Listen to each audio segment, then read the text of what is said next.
All right, this shit is deaded. Damn. Oh my God, yo, no Kemba Walker for most of this fourth quarter. Bro, I don't understand that at all. Man, there's a lot of shit I don't understand about tonight, bro. See, Tibbs, man, his rotations, bro. I'm starting to get fed up. I really am starting to get fed up. Like, something's got to give, man. No Cam Reddish at all. Like, come on, bro. Man, that was expected. I expected that. Oh, I definitely expected that too. But the way Burks has been playing lately, like, I figured maybe, like, he'll realize Burks ain't doing shit, so we need Cam to play. But, man, I don't know, bro. Even just that last shot, like, really? We couldn't get a better shot than that? Like, yeah, I mean, the only thing is that even though RJ was open, I'm wondering if RJ really had to take that three. That was kind of unnecessary. Take that three, bro. I really don't think that three was necessary at all. We would have tied it if he would have just gone for a two. That I don't know, man. There's a lot of terrible mistakes tonight, man. There's just it starts with Julius, bro. It really does start with Julius. Honestly, I think it starts with Kemba. I think this Kemba Walker fit is no good at all. I'm not saying Kemba Walker is a bad player, but for what he does, we don't really need right now. Because Kemba right now, all he's doing is not really, he's not really operating the offense. He's not really in control of it. He's not getting more than 4 assists a game. Like, if you look at his whole game log, he's had more than 4 assists only like twice for the whole year. Right, yeah. Now he's playing more for himself right now, which, honestly, bro, I feel like we gotta trade him. We gotta get Burks out of here. We gotta get Fournier out of here. Shit, we might even gotta get Julius out of here at this point, bro, and just build around RJ. Nah, yeah, honestly, but we have a lot of pieces on this team, but we can't really keep all these guys. There's not enough minutes for all these guys to still be on this team. I feel like they're working up a trade, like a second part of this Cam Reddish type deal, where a lot of other guys might go, or Cam Reddish might be included in a different package. Bro, at this point, I would not be mad if we just package Julius, Fournier, Kemba, whatever else.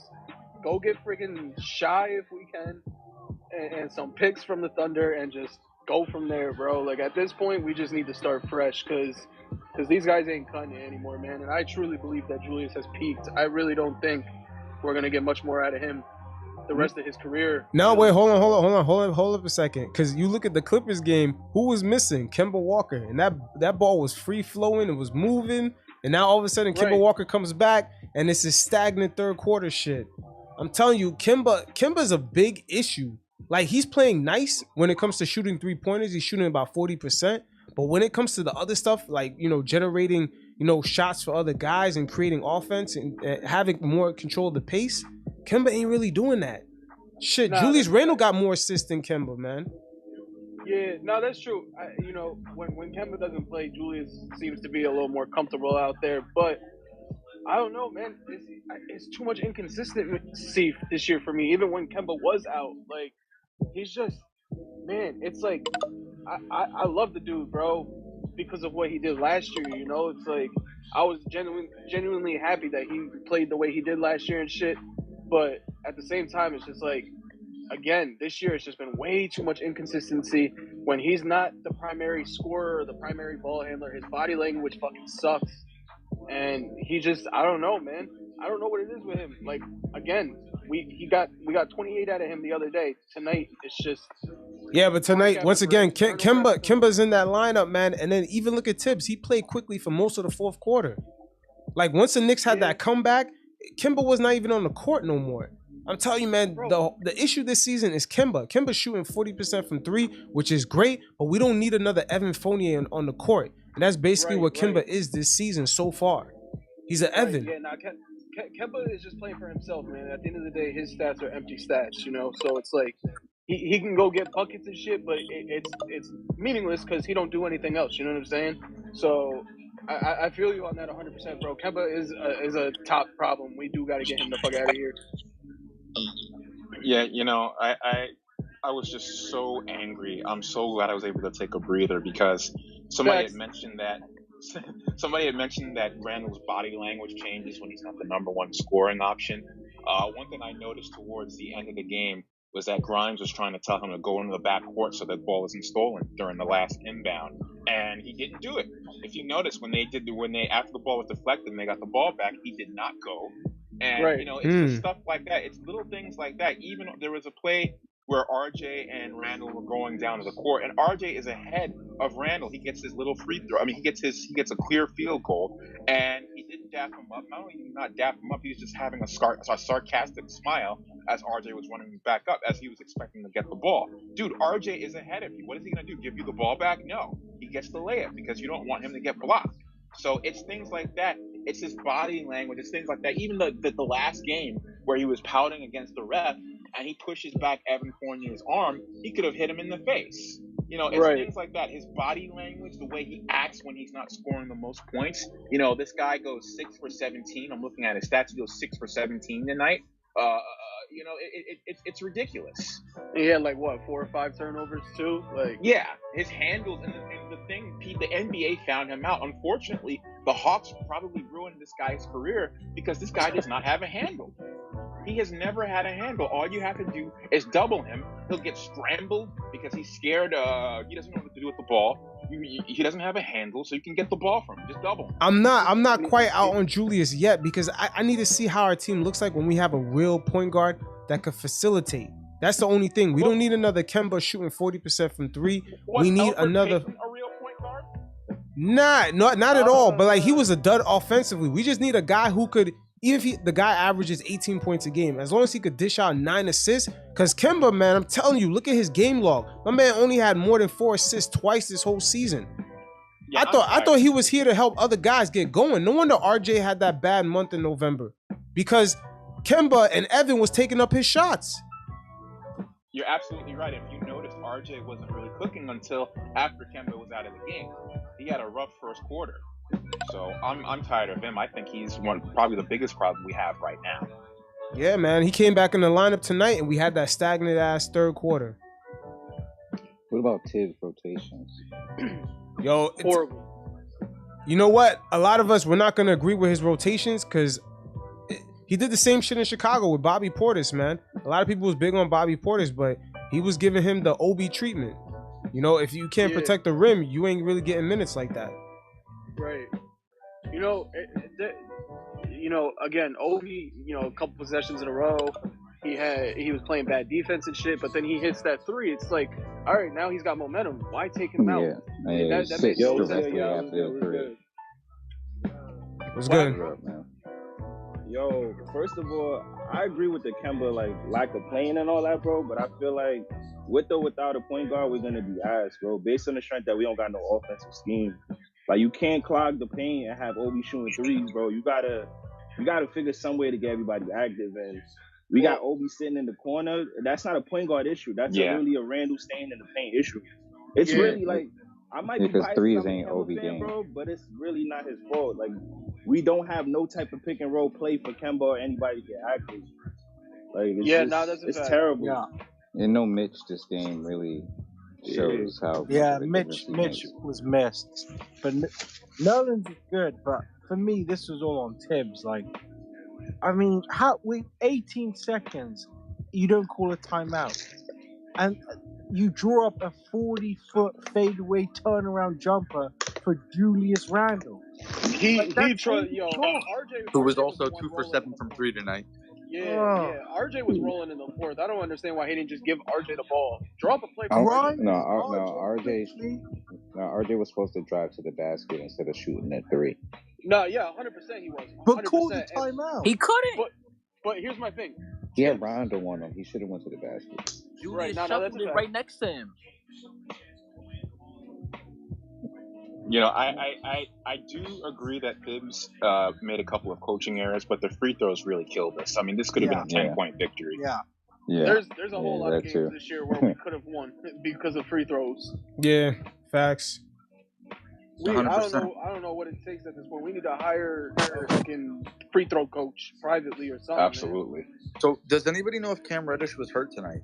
No, he was not. Did he just get a DNP for coach decision? Yo, but you guys should have expected that, man. There's no way in hell. I feel like New York City is a little bit too. There's a lot of Duke fans within New York City. They're just, the Cam Reddish branding before he got to the league was nice. But you guys should have expected this because there's barely any minutes to go around. We got to be honest about this. He played 18 minutes and he had 0. I wasn't expecting Cam him to won't come in get and play minutes minutes until immediately. That's not Tibbs style. To be fair, there's a lot of people on this team, and we have too many forwards. I don't understand how we're gonna get Randle. Yeah, we're Randle, Reddish, Fournier, and then Grimes Toppin. even. Yeah. I truthfully, I smell think a trade. and Fournier are going to be traded eventually. They're both expendable. Burks on the expiring contract and Fournier just because it's, I guess, friendly because it's got the team-friendly contract. Yeah, But, I agree. I agree with the Burks trade. And I think Cam's gonna take his minutes real soon. That's my prediction. I just don't see why he plays last game, but then not tonight. That's the only thing. I mean, I guess because they wanted to see what he had 2 nights ago. I don't get it. Do you guys think what we did with Marcus Morris, we could do something similar with Bucks? Maybe a contender would give us a pick for him? Not gonna lie, I would kill to have that guy back on my team. Yeah, he was a fucking dog. On I don't think Burks on the same value as Morris though. I don't think that's possible. I think when we traded Morris, he was shooting like 45% from 3 or that something. man was average. I was gonna say he was mellow. He was mellow. He was what Michael Beasley thought he was. Yeah. Yo, but look at tonight, man. This nigga Kemba Walker got 1 assist. Oh my God. That's not good. Straight up, bro. We got to trade Kemba, but I also think at this point, man, it's time to give up on Tibbs.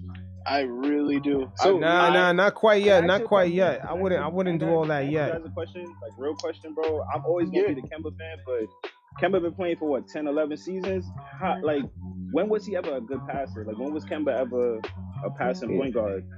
Never. And then literally, he was always a scoring point guard. And then let's be real. Whenever we run pick and rolls and screens for Kemba literally leads the team in scoring. Like, is that a Kemba problem? Is that more of a coaching problem? Like, whenever Kemba has bad games, it's really hard to blame him. I think it's all about scoring guard. I think it's all about who we play Kemba with. You know what I'm saying? Yeah. Like, him and Julius, first off, should not be on the floor together whatsoever. That should never be a thing. Him, Julius, and RJ should not be on the floor together. Kemba should truthfully be coming off the bench, and Grimes should be starting at the 1. Truthfully. But Grimes, you really think he could be a point guard? I don't think that either, bro. But I think Kemba's a starter, but I just think they're not running good plays for Kemba. Like I really think Kemba is not doing what we need him to do, man. We need him to get RJ going, get Randle going, and that's just not what's happening. Kemba is being a spot up shooter. If you look at his 3-point shooting, is really good this season. But we don't need that. Kemba's fault though. That's Randle, bro. When you have a point Randle on the floor, you cannot play point guard.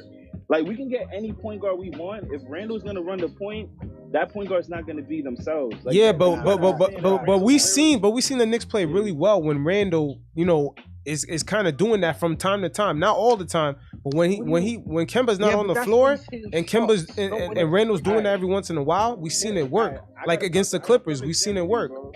I got a perfect example for you right now, bro. All right, we had 10 games when Kemba got benched, right? And Burks was the point guard. That was literally made for Randle to play point forward. What was our record with that when Randle was playing point forward? Yeah, but then there was no RJ. RJ was a dud, man. He was putting up like 2 points. But that doesn't matter. Whether he's a dud or not, that doesn't matter. Nah, that does because all the focus is then on Randle. Randle still no. Oh, bro, Randle. There's no focus on Randle today. Randle turned over the ball a million times. You talking about in the beginning of the season? Yeah. RJ wasn't doing anything.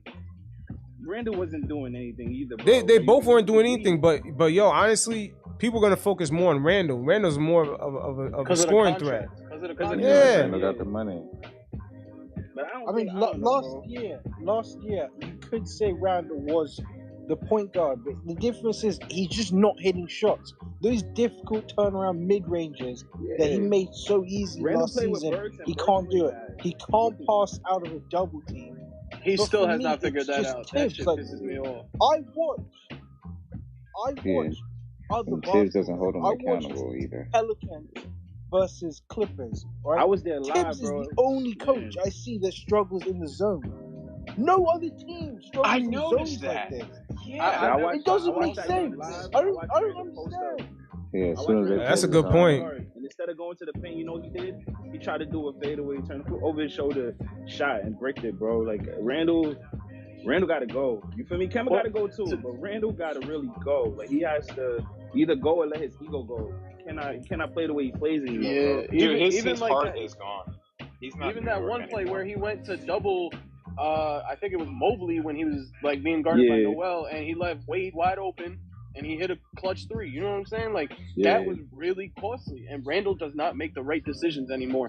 I don't know what it is with him, but his decision making fucking sucks. That sucked because I feel like that would have been a good play if it was a turnover. I feel like that was one of those plays that you just gamble on, and we just got that shitty under the stick. You know what I mean? I watched that play countless times, and like it's a good play because a center doesn't have a passing IQ. You feel me? So it's like Mobley, and he's a rookie. Like that was a good pass on his end, but not. 9 times out of 10, big zones, they don't pass the ball. Right. No, that's a fact. But my thing is the possession before that, Mobley threw up a brick. Yeah. He threw up a brick being guarded one-on-one with Noel. So there was no need for. But that's again, Jules. I don't know if he overthinks or what he saw, but you don't leave a shooter wide open, bro. Especially a white shooter. We always get cooked by white shooters. What have we not learned, bro? And Kevin Love gave him buckets, bro. Like four back-to-back threes. That was crazy. I don't know. And even Darius Garland shooting that corner three and looking at our bench, man, that shit pissed me off. Yeah, I think someone said earlier, we hit our free throws, man. We're not having this conversation. No, not at all. Not at all. Abysmal at the free throw line. And the late game execution there with RJ, we did need a 3 at that moment. And the shot clock, he still had time. I wish he would have drove. I would guarantee he would have got a whistle right there. Yeah. Let's be honest though, bro. Quickley need to be held accountable for that stupid ass. That was a dumbass. That was a dumbass. I feel like I know it sounds weird, but I really feel like we put a lot of blame on certain players and we don't hold everybody else accountable. Yeah. Of course. Quickley might have fucked up right there, man. But we got to be honest, man. We had a spark when Quickley was on the floor, and Quickley had them 6 assists. And we did catch that game up. I can't excuse the free throw shooting, guys. The free throw is the loss crazy. is on the free throws. My God. 11. Did we miss 11? That's 11. Yeah. We would have won by 10. Terrible. We would have won by 10. Crazy. None of that late game execution would have mattered if we hit our free throws. So yeah, that's what I tweeted that like 9 times throughout the game. Hit your free throw. Oh my God. Can I ask you guys a question about RJ? Right. Sure, of course. Do you guys think he's just being more aggressive than usual, or are we seeing a leap? Like, has he and taken love the next level? Love had his way with us tonight. I want to say a little bit about. Or is it just he's in attack mode and he's like, every time I get it, I'm gonna drive to the rim, or I think he's becoming himself, he's actually gotten better. Yeah, I think it's a little bit of both. I think he realizes that Julius ain't being the man we need him to be, and otherwise this franchise would be a joke if RJ wasn't doing what he was doing right now. You know, he's been huge for us lately. I think RJ gotten better though. I honestly think he's definitely developing. If Barrett don't heat up, we don't have a game. Yeah. If Barrett is not hot, we don't have a game. That's true. You know what? Everybody's been saying RJ Julius. I think RJ's been inspired by John Morant. I think. Yeah, that's a good point. That's a good point. Thank you, getting more aggressive. I think he's saying, man, that's my classmate. Look at him. Right. He's getting a lot of shine right now. I should be in these conversations. I was 3rd pick. A lot of people were talking about that because there was such a drop off between Zion and him, and more specifically Ja, because Zion's been hurt. I mean, I've never seen.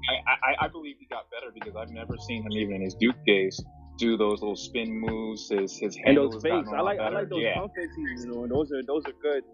I don't know, man. I think he's just getting better as a player itself. Yeah, he's balling. His decision making. He's hooping. Better. He's hooping right now. Yeah. And that's another thing. I think RJ regresses when Randle tries to have a good game. Like, when you have empty stats, like Randle can have a triple double and we lose by 20, and that's an empty stat. I think Randle's putting up Westbrook numbers. That's because Randle is Nah, but we can't cap. Randle be getting steals and blocks, man. No one's rebounding like Randle. No one. Randle plays perfect defense when he wants to, bro. Right. He's gravitating toward that ball. On point with the rebound. Randle is on point with the rebound. But we definitely need more baskets from him. We need more shooting from the entire team to be actually. Yeah. Oh man. But with all these minutes that Tibbs has to figure out, I feel like a lot of guys are, Tibbs is kind of stretched too thin. A lot of these guys, you got Grimes, you got Obi, Cam Reddish. I'm telling you right now, there's no minutes for him on this team really. There's no minutes like that. Not as currently constructed. No, but I don't think we traded for him. I really think Tibbs needs to start trusting the young guys, though. I see what you're saying. There's no minutes for him right now, and I agree with that because, Fournier, Burks, Grimes, I mean, there's still no minutes for Deuce, which makes no sense to me at all. Correct. I think I would have still made the trade. Though, bro. I'll be real with you. I think obviously Grimes is way better than Deuce. I think we just want him to play the guys because realistically we might not go to playoffs, but I think Tibbs is playing the right young people. I don't think Deuce is that good of a player, to be honest with you. I think he's very I don't think he had the opportunity to prove himself. I don't think Hey, he needs some more play time. He needs some size too. He also needs a lot of size. I think Grimes has the perfect NBA body, and then Deuce is really like a rookie. He just plays hard, and I feel like you lose that enthusiasm in your second year.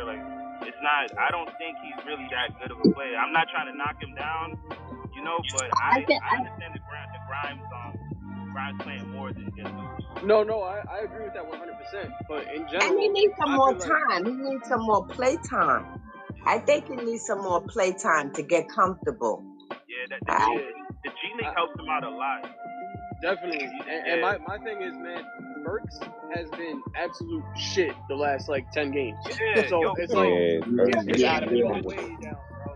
Yo, one thing I like about this shot is that we might slander Randle, we might slander Kemba, but everybody needs to be held accountable, bro. I really think we're all every player is regressing, and we're just blaming 2 or 3 people. And Burks, I don't know, he went from being a bucket to just I don't know. Sometimes he's on the court, and I'm like, why? It's because he's not.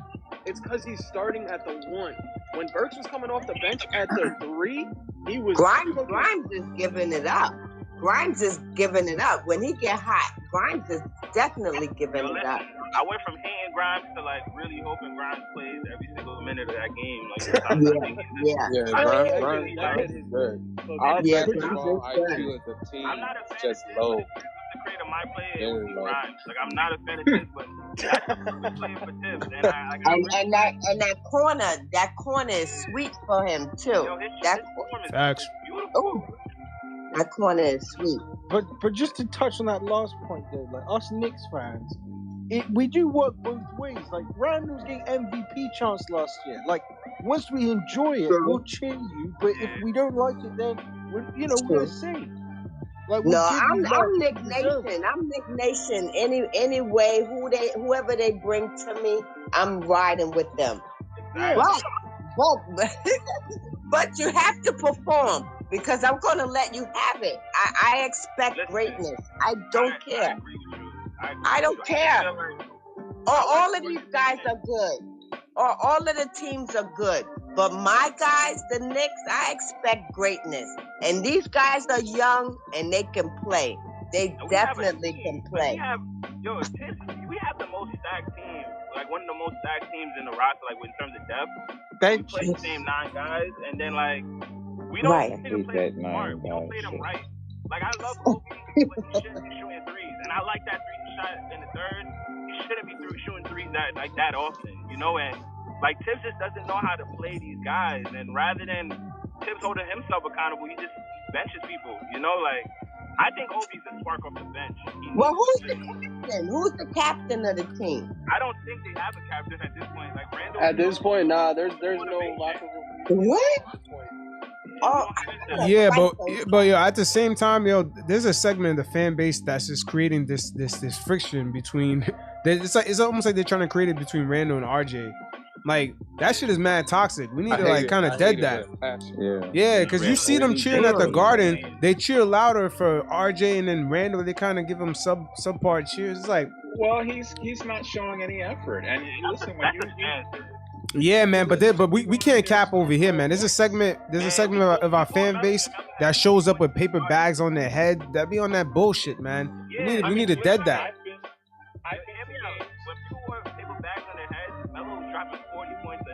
Exactly. Like right. That goes to turn New York. Yeah. Oh, I love when Melo came through. To the yeah, I did feel bad for him. He's like carrying the whole team on his back. He's my favorite player of all time. Phil Jackson. Yo, wow. He's all right. That's run the triangle. Like, yo, they really did Melo so bad. Like, I see that with but at one time, I thought we were gonna take it. Oh man, we were so close. Oh my God.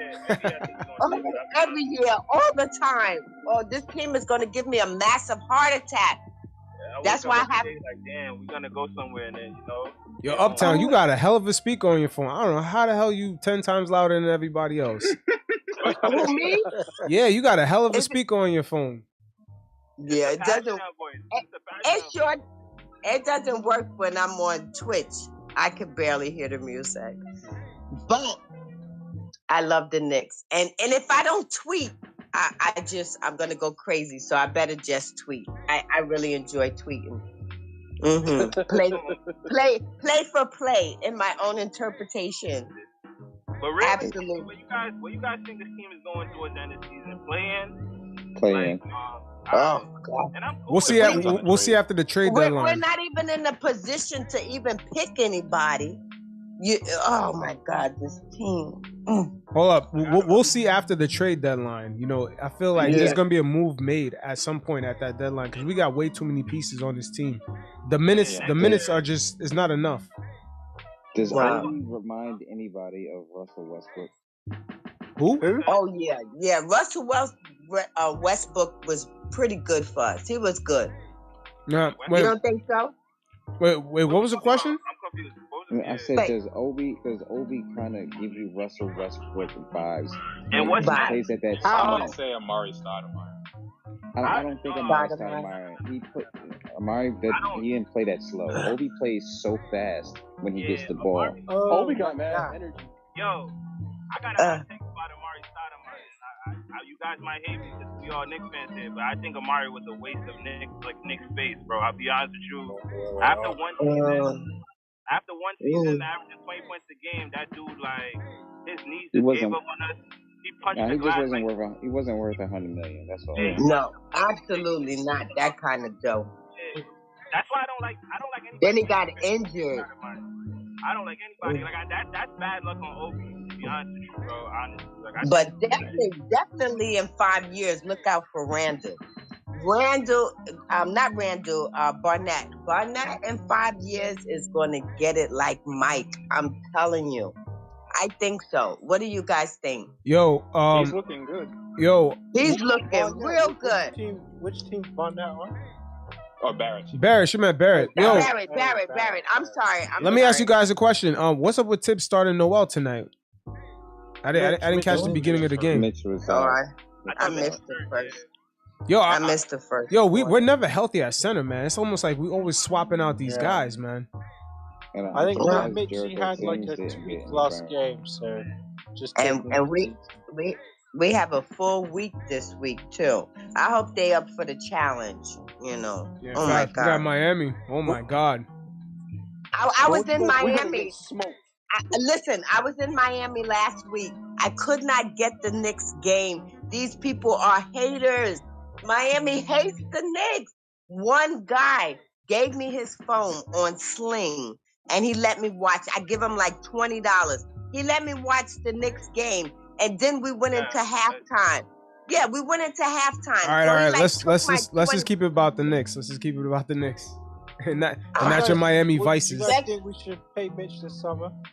Well, the whole thing was that I didn't see the game. I think we should give him. Would you pay Mitch this summer? He gets hurt way too much. Yeah, I mean, I don't know, man. I want to say it when he gets hurt. You should say that. Would you give him the Robert Williams contract? I think it's like 45. We need to save money That's because not bad. RJ is looking like. No. RJ, I think, is going to probably get a max sure, if he bro. does this next year. And we got to pay Cam Reddish. Yeah. Right. We get different shines from Mitch, bro. You know what I mean? Like, I feel like there's days we get a max player, and then there's days we just like, you know, like we don't know what we're gonna expect from him for us to really waste that much money. Yeah, but I really think RJ, if he's doing this now, I can only imagine what he's gonna do when he's got the team to himself and it's in a contract year. Like he's almost a lock. Absolutely. I think RJ hits that all-star potential when his handle gets tighter. As soon as that handle, oh my God. That's a good point. Yeah. Oh my God. I think RJ might be an all-star next year. Mark my words. Yeah. Like, call me crazy now. I think RJ might be an all-star next year. Not even. He could. Bro. I feel like he could be if the team gets a point guard, man, that could just feed him. He could. I know his jerseys are going like hotcakes. Yep. Yeah. The only way we can get a point guard is if we get rid of Randle. Like, that's the only. Hey, like, literally, bro, I don't think a point guard's a problem. Like, we had Peyton last year for the playoffs. Like, it's Randle, It's just bro. absolutely crazy.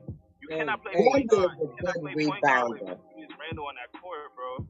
You can't. Hey, don't ask me how I know Randle is a good rebounder, and he's a good assist. And he's the best off ball. Like, he plays the best off ball. Yeah, but you guys got to explain the Clippers game, man. What happened in the Clippers game? That ball was moving. We was looking different and with no Kemba on the court. All that, you know. But Randle had 7 turnovers that game. But don't ask me how I know this. But Jalen Brunson will be a Knick next year. Don't ask me how I know. Why? Because his father has connections to the team. Man. If Jalen Brunson's the Knicks next year, I'll trade all my Kemba jerseys and collect that's the dream.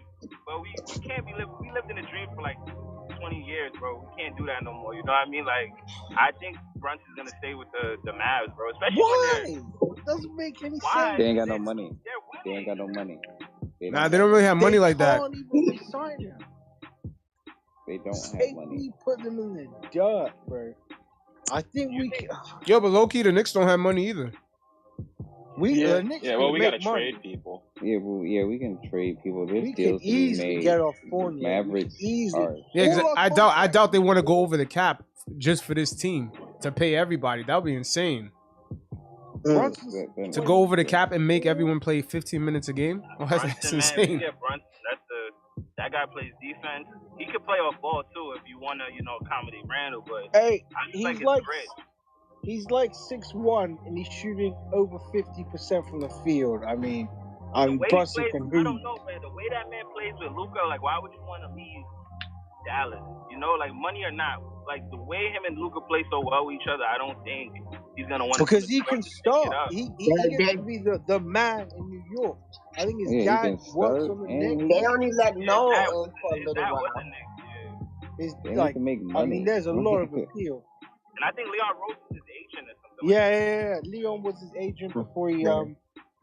Listen, I think Brunson, because I think 3 years ago or 2 years ago, Fred VanVleet was free agent, and it was like, should the Knicks sign him? Should Knicks sign him? And there was that situation where it was like, nah, sort of like Lonzo Ball, DeMar DeRozan this summer. Okay, like, guys, bye.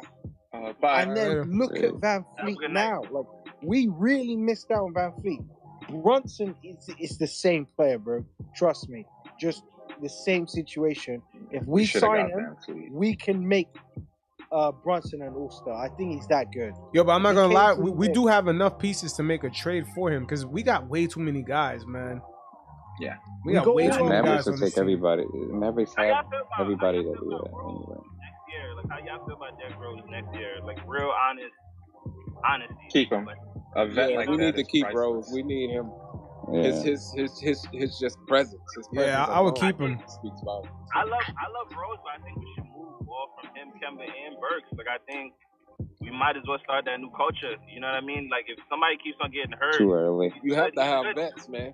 Yeah, we can get. obviously get vets, bro. But I'm just saying specifically somebody that's like durable. You know, I don't think we still need a vet that can play. You know what I mean? Like, I feel what you're saying, bro. But go ahead. If we go tanking route this year, I mean, I don't know when Rose gets healthy, but we're past that. The Knicks are not in tank mode. So Rose won't get moved, but out of all of our tradable assets for contenders, I mean, Rose is probably the most attractive asset. Exactly. I think I get some good picks for Rose, but Plus, somebody like Brooklyn would love him. I just think, like, honestly, we might as well let him go. Him, Burks, and Kemba, let them go, and then we could probably get more pieces for them. And all three of those guys probably need to be on contenders because they're late in age too, bro. Like, if the Knicks are not contending, why are we keeping them? You know, I don't think a guy like Rose is really into like the ring or bust kind of thing. You know, are you crazy? The man joined the Cavs to play behind Isaiah Thomas to get a ring. He literally told Phil Jackson he didn't want to play with Frank Ntilikina because he wanted to start winning games to get a ring. He wants to get a ring. Well, to be fair, would you want to play with Frank Ntilikina? I ain't gonna Frank. Whoa. Don't upset the Frank hive. Yo, they're demonic as fuck. I thought Frank was gonna be that guy. Him or Moutier, you know? Like I was like, oh god. I was bamboozled on Moutier. I was young back then, my friends. I was young back then. It's okay. Moutier. Supposed to be that guy, man. Y'all remember that shit? Galloway, cooking at one point. One thing I want to say about Rose, I mean, that guy, he got engaged on garden floor, so for me, he can't go anywhere. Like, he's... I don't think Rose needs to go anywhere. My Knicks PTSD is flaring up. It's a real thing. I really been around when Rose betrayed us, bro. So like sometimes I'll be like, yo, why not? But then I like the way he plays. I only like the way he plays with the second unit. I don't like the starter. I think it wasn't fair for him to like burn out that second game of the playoffs against Trey, and then he was a shell of himself for all the other games. I just don't think Tibbs knows how to use anybody, and Tibbs been Rose's coach for like 11 years. Like I don't know, man. I'd rather him go to a contender and like be great. He's a great player. But like, what other vets do you want on the team? I mean, Rose is like the perfect fit. He already got history with Tibbs. Yeah. But what does that like? Honestly, what does that mean? Like, it means us having one of the best benches in the league. I mean, Rose is pretty much a spark for that. Rose is a bucket, man. Instant. Like a game like tonight, Rose would have single-handedly went out there and won that shit.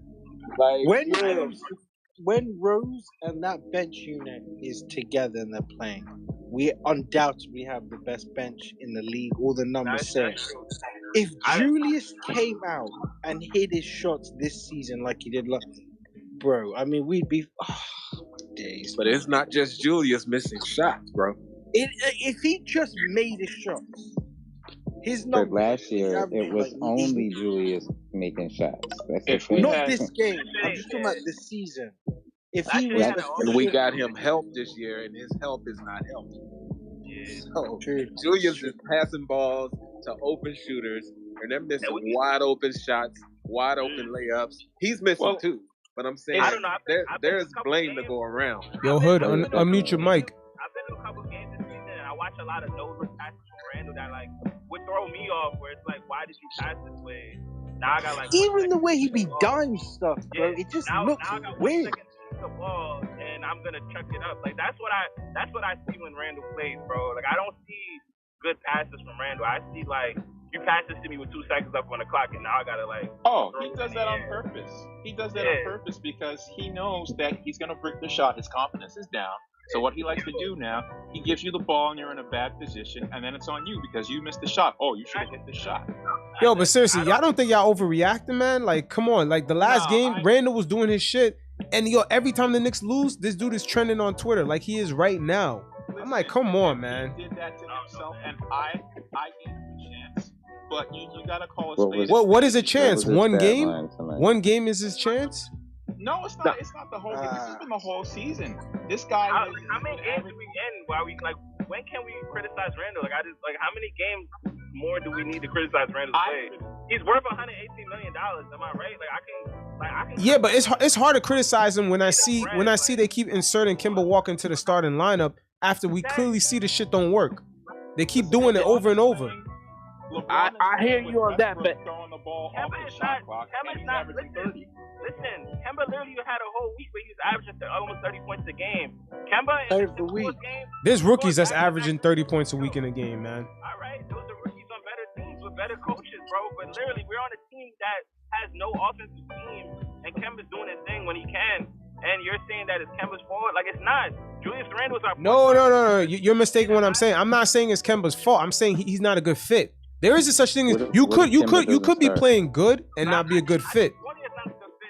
But do you hear what I'm saying? You could be playing nice, but you're not a good fit still. My bad, bro. What you said? I said you could be playing nice, but you still could not be a good fit. That team was constructed.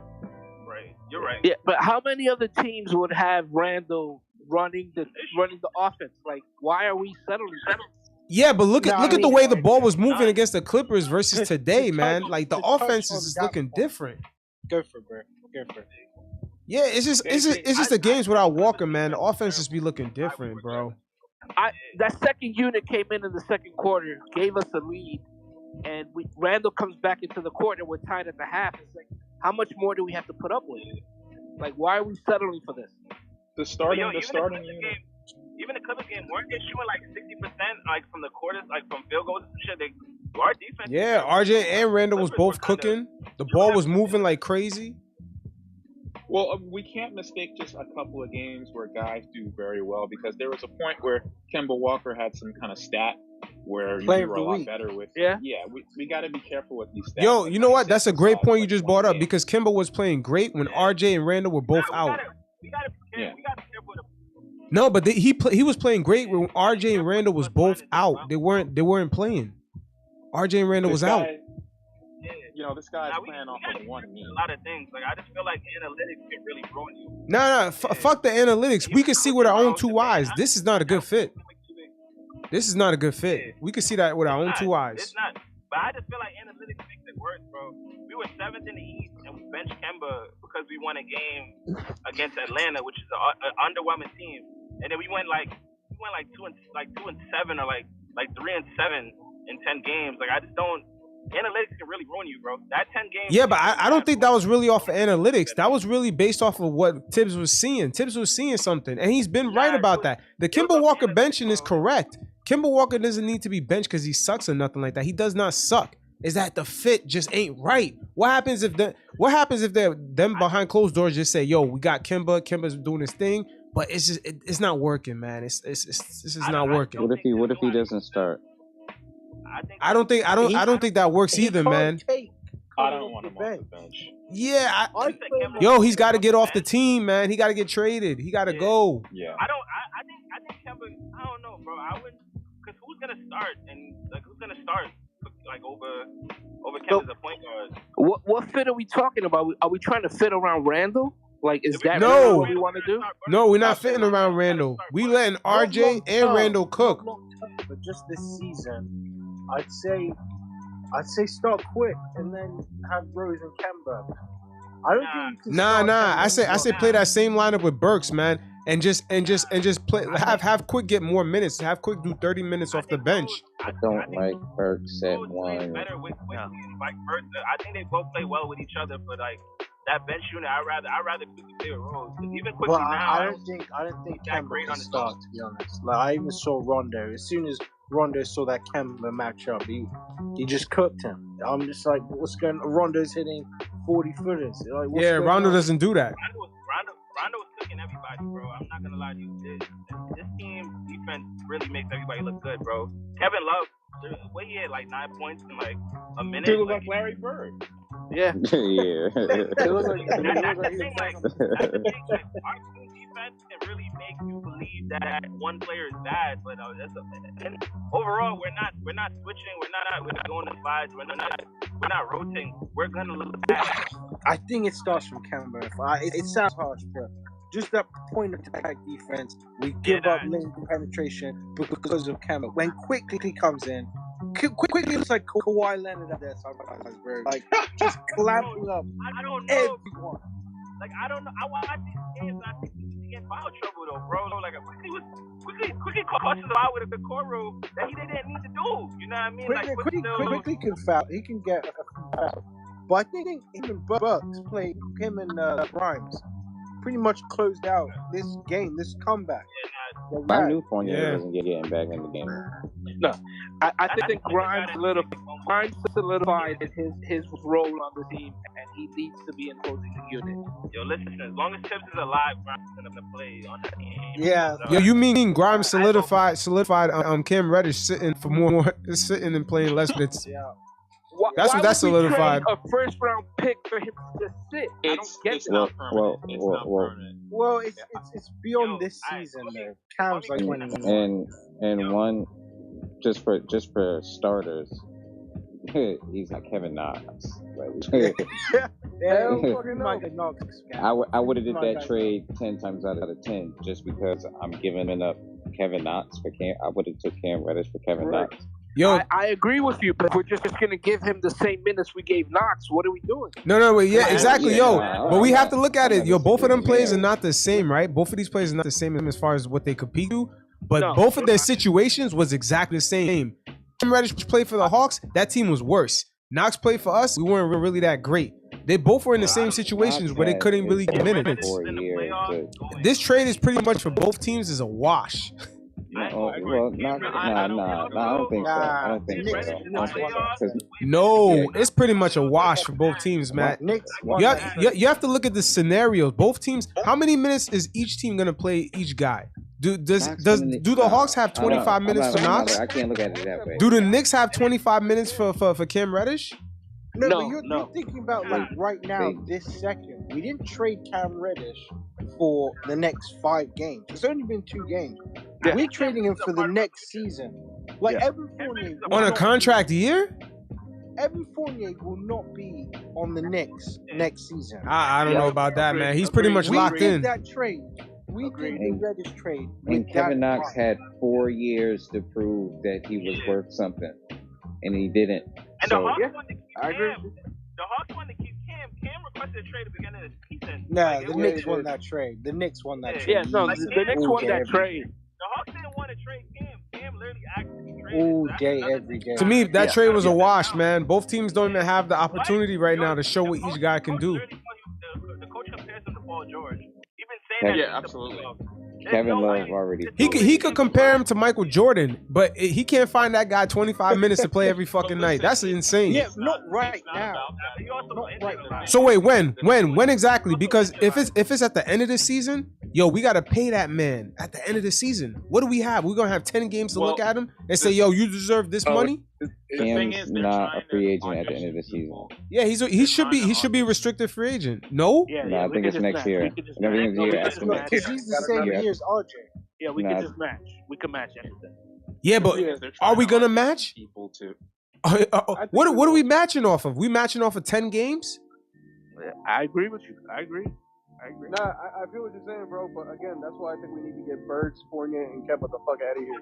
I really think we need to trust in our young guys, especially Cam. Because Cam, man, I'm not just saying this because I'm a Duke fan and shit. Man, I really think that man's ceiling is Paul George. I really do. Yeah, I agree. Yo, once again, that NCAA branding, man. That NCAA marketing is a hell of a thing, man. I think we need to. That's free promotion. I don't think that Cam. I don't think. My bad. I don't think that Cam is gonna be DNP for too long because one of the things is Randle, if he does go, he's not eligible to be traded until sometime in February. Like a lot of guys, one of the reasons why he's just sitting down is they're trying to audition people.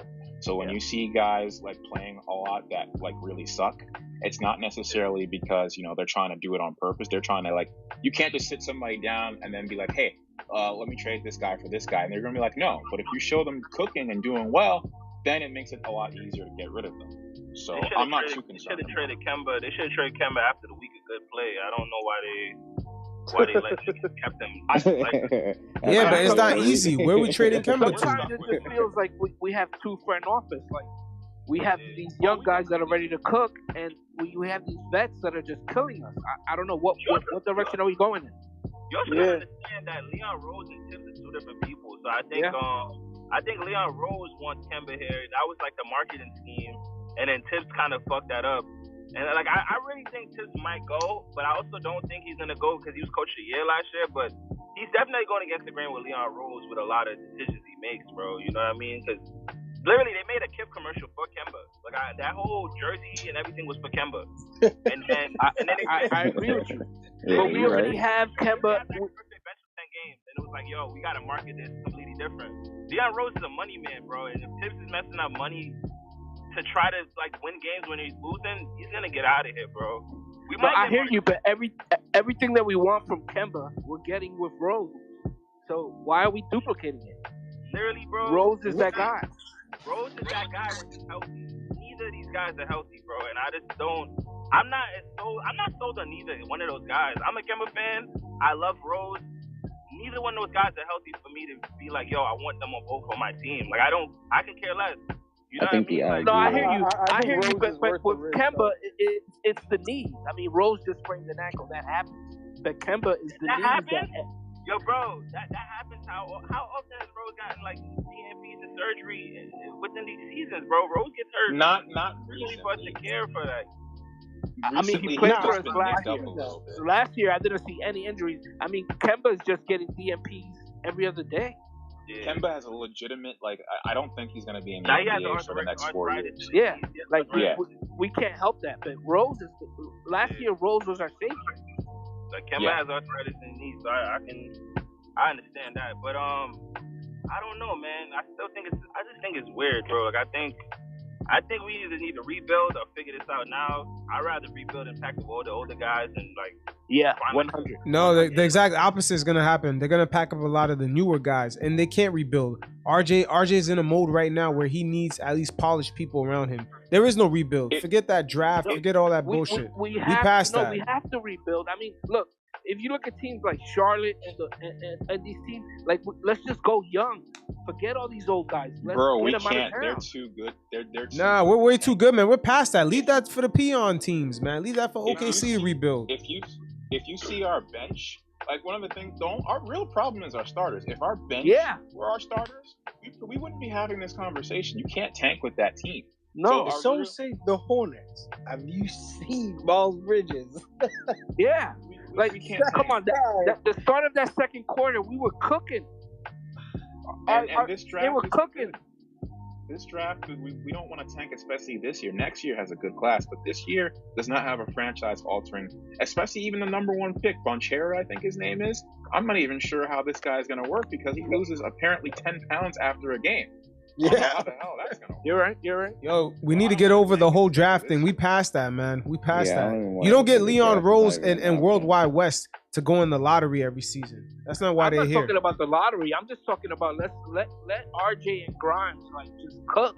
Like, why are we going through Randle? Like, why are the New York Knicks playing through fucking Julius Randle? Come on. I can't answer that. Because he's proven for a whole season he can be your guy, man. Grimes ain't proven like that. Grimes can't hold nothing on his back. About how long has Julius been in the league, and he had one good year, and we're gonna bank on that? But like, Bert, let's not do that. We cannot sit that guy down right before the trade. Okay, we're not gonna act like Julius Randle sucks here, man. That's insane. No, he don't suck, but he's not a number one. Season. He's not a number one. He ain't gotta be a number one on this team. We seeing that this season. But he is. But on this team, he is. That's the problem. He's the number one. Nah, we seen RJ the last 2 months kind of taking over that number one spot. To defend Tibbs a little bit, okay? I'm hella critical of Tibbs this season, but just to defend him a little bit. From above, Leon Rose, Wild West, like, what do you think they're telling him right now? They're not telling him, yo, let's tank this thing, let's throw it away. They're still saying we're 1, 2, 3 games off playing. We'll try and get the playoffs. We'll see what happens. So every game, Tibbs is going into thinking, I need to win this game. You cannot play the young guys and expect win. Like, Tibbs trying to win every game. And Julius, however well he's playing, he's the only one on the team that attracts double teams. He's the only one. You're right. I wish he knew how to play. He doesn't have to play off pass out the double. He's clueless. I really wish he knew how to play off a double team. He's clueless, but he's the only one that draws them, and it's the best way to win. Because you're right. You can't give Grimes, here's off the dribble, you go create for us. It's not going to happen. Hell Quickly. No. He can do at times. He struggles at times. RJ's getting better and better. Yeah. Julius, he's the best player on the team. Like, yo, let me ask you a question. That's a great point you brought up with that double team. But what happens when we actually have a threat at center who can actually score? Don't you think Julius Randle's value goes 10 times higher? Because we don't have a threat at center that can actually score. So Julius Randle's not even looking in that direction once he gets double teamed. He has to pass to someone in the perimeter. There's no threat on the Knicks, no real threat to score down low. To be honest, I with Julius, I don't really think he has much value left. I think that nah, man, you're bugging, man. No, wait, no. I'm not saying that he doesn't have the talent. My thing is, his heart is not in New York. His body language is done, even towards the end of the stretch when he ignored Grimes. This guy is just not going to be that player that we had last year.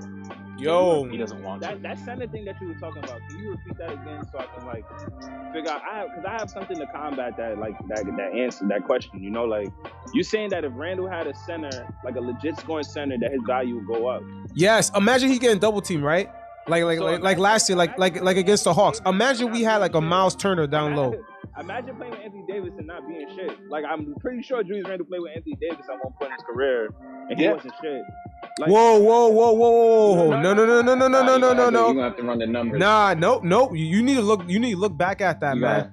There was killing. Yo, Julius Randle was killing, especially when Anthony Davis got hurt. That Alfred Payton even got a contract. But what was that record? What was that record? That's the main. Yo, Alfred Payton and Julius Randle was cooking, man. That's why Alfred Payton was able to get a contract. The only reason why they signed all those forwards is because they were trying to free up cap space to get Kevin Durant. They weren't signing all those guys like that. That's not why the Knicks went for Randle. They went for Randle because they wanted to pack him up that year. Like it was never that experiment was it was experiment where we might get KD and we might get Kyrie too. It was never because Randle was playing good. Like I remember that year, bro.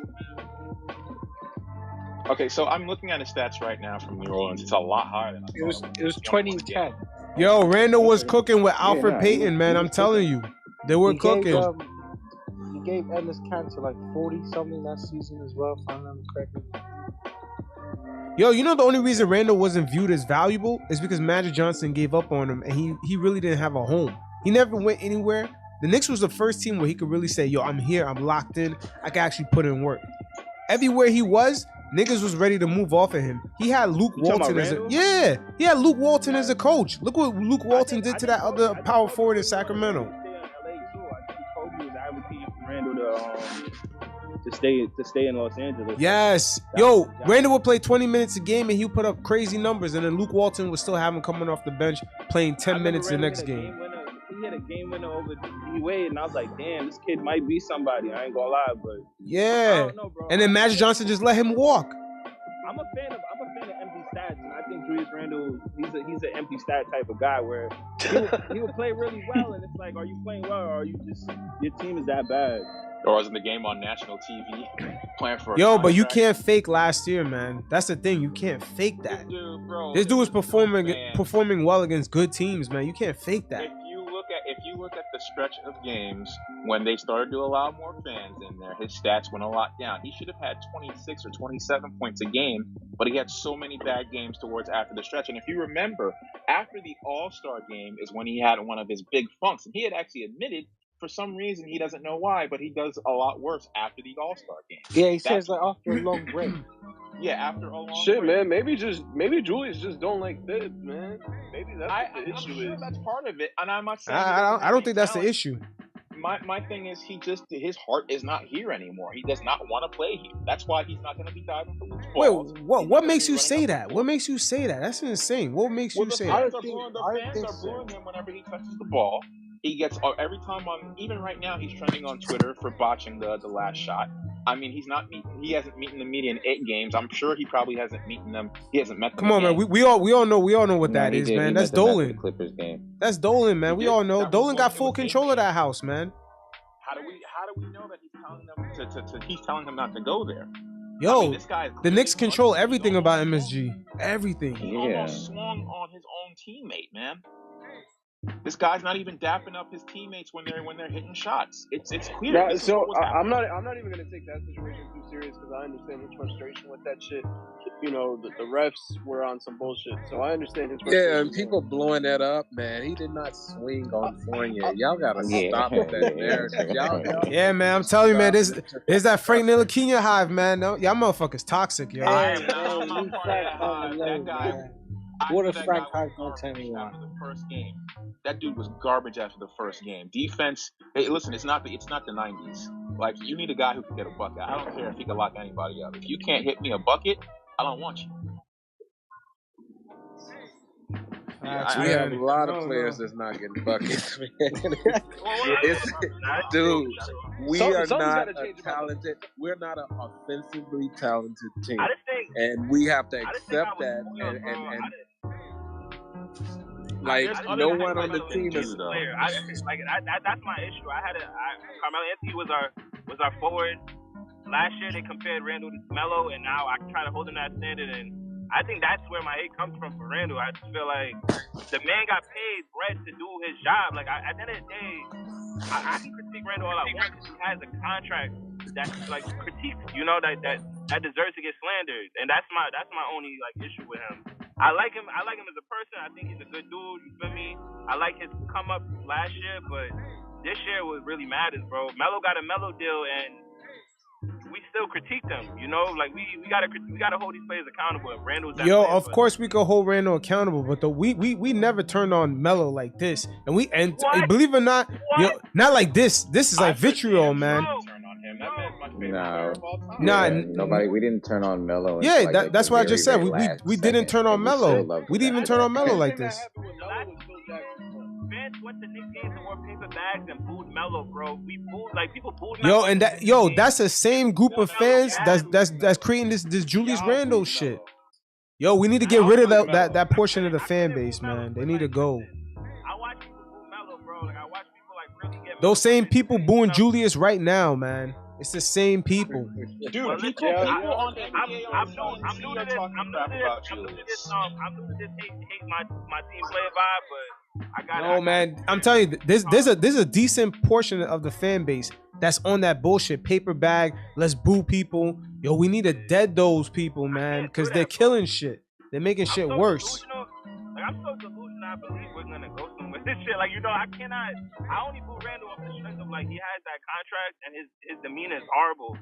And when he doesn't have when he's not feeling it, the whole team is not feeling it. And I don't like that. That's the only reason why I boo Randle. I never seen Melo, and honestly, I became a serious Knicks fan. Like my whole family's Knicks fans, but I became a serious Knicks fan when Melo joined the team. And I never seen Melo have that demeanor. I always see Melo try to get buckets.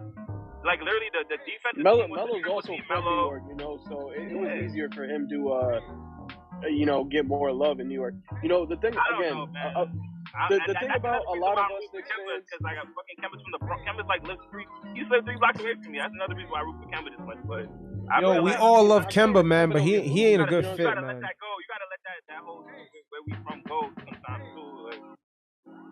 Nah, I know what you're saying, bro, but I mean, Kemba don't get hate, though. That's the thing. Kemba don't get hate. Just like Melo didn't get hate for a while, Kemba don't get hate. You know what I'm saying? He don't get booed, is what I'm trying to say. The fans don't boo Kemba. The fans were doing nothing but showing Kemba love and vouching for him. Kemba Walker. Who? Wait, what happened? Listen, Knicks Twitter shows Kemba Walker. Knicks Twitter shows Kemba Walker hate. But that's Twitter, man. Yeah, that's Knicks Twitter. Knicks Twitter in real life. I ain't no problem. There's some of us that. No, you're good, bro. You're good. Go ahead. Yeah, I said when I went to the Pelican game, I was surprised to see how many Kemba Walker jerseys there were. I was like, damn, I thought I was the only one, and then Yeah, bro, because again, the story behind it, he's coming home and shit. Yeah. But the way Twitter goes for Kemba Walker, I think they really they're delusional. Like a lot of, and the big names for the analytics too. They're the ones that they endorsed the Burks starting. You know, they made it seem like Burks was a good player when Burks was declining as a starter. You know, like literally this sample size, all it shows to me is that Julius Randle cannot play point guard, but we don't want to admit that every single point guard played with Randle this season and they did not have a good game. And we still go back to Kemba, and it's like, why? Like, you know, like the problem is Randle needs to play off ball. And you judging that wrong. We seen RJ not have a good game either. So we just get Alfred back. Can you say that again? Nah. So should we just get Alfred back? Because that's crazy. The only difference between this year and last year is Evan Fournier, Kemba, and Alfred and Reggie Bullock. Reggie Bullock, and we lost to Reggie Bullock too. We lost a good defender in Bullock. I think that's he ain't doing much over in Dallas. Yeah, but he was a good defender. He was a good defender on this team. He wasn't a good offensive provider. From last season. The most important piece from last season that we didn't have this season. Theo Pinson. Oh, you right. Oh my God. The Mavs got him too. The Mavs got him too. But like I said, back to Brunson though. Like the reason why I think he'll be a good player is because like he's obviously we're not gonna compare him to Payne, but like he can literally play off ball. And he's not offensive hungry, but if you give that man the ball, he's gonna score on you. And I think, and he plays defense. So I think like having that Brunson to kind of, I don't want to say replicate Payne because that's a bad comparison, but like having that Brunson to be like a Payne with handles and scoring would benefit us, bro. Like I want that guy on the team, but I don't think he's gonna come here, bro. Like I don't know, man. You know who I really want? Jalen Brunson. This right now is Fred VanVleet from 3 years ago. Right, like if you get him, you're getting a star. Go ahead, bro. Let me ask you something. Do y'all know the Mavericks cap situation? Oh, they broke. All I know is KP's earning $50 million and they're in the mud right now. They broke as hell. Tim Hardaway is making like 20-something million. I'm pretty sure Reggie's contract was crazy too. Yeah. Yeah, so they ain't got no money to pay nobody. So they Jalen went Brunson. and got the Knicks, bro. They went and got KP, Reggie, Trey Burke. Frank. Yo, Mark Cuban went out and chased that Larry Bird hope, man. He got a little too addicted to that. Yeah, I got this crazy Knicks story that I really want to talk about before I go though, bro. It kind of lingers on my heart to this day. So I'm from Uptown Bronx, right? And like literally, bro, my friends go to Rice, so they know, like we know Kemba by heart. You know what I mean? That's another reason why I became a basketball fan. In 2019, Kemba was trying to come here, and literally, bro, my friend Scoochie Smith looked this guy up. He's on the Cleveland G League team. Like literally, he's on FaceTime with this guy. He's like, yeah, we're trying to get Chris and KD here. And literally, bro, like I kid you not, it was like we're trying to get Chris and KD here. A week later, bro, Kevin Durant wanted to be a Knick. They didn't want to give him a max contract, bro. So we could have had Chris Middleton, Kevin Durant, and KD. Wait, say that again. Who? KD max contract. I don't believe that. I don't believe that Dolan didn't. You said Chris Middleton? Yeah, we was gonna have Chris Middleton, Kemba Walker, and Kevin Durant, and Kevin Durant. I swear to God, bro, I'm not making this up. I heard about Durant not getting the max. Confirmed it. And they I heard that. I heard that too, but I don't believe it. Just on the strength of. Nah, what happened was it was his injury. They didn't want to give him max. They thought he was not going to be himself. It was his injury. The Nets took the risk and their benefit, but it was an injury, bro. Chris Middleton wanted to come to New York too. I'm not like literally, bro. I swear everything I love. I'm not making this up. Bro, I just don't think KD wanted to come there at all. Nah, he wanted to, bro. LaMarcus Aldridge wanted to come here too, and you, bro, I don't know if you heard about the story with Aldridge as well, where he wanted to come here and they were like, yo, you're gonna be back up to, you're gonna play center next to KP. And Aldridge's like, what, bro? I'm a forward. And he literally went to the Spurs to play center.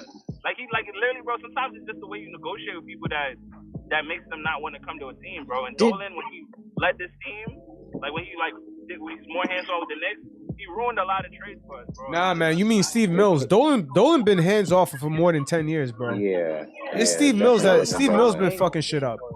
I think Dolan was hands on during the KP era. I definitely. Nah, I think Steve Mills. Nobody trusted Steve Mills. Even Derrick Rose said that.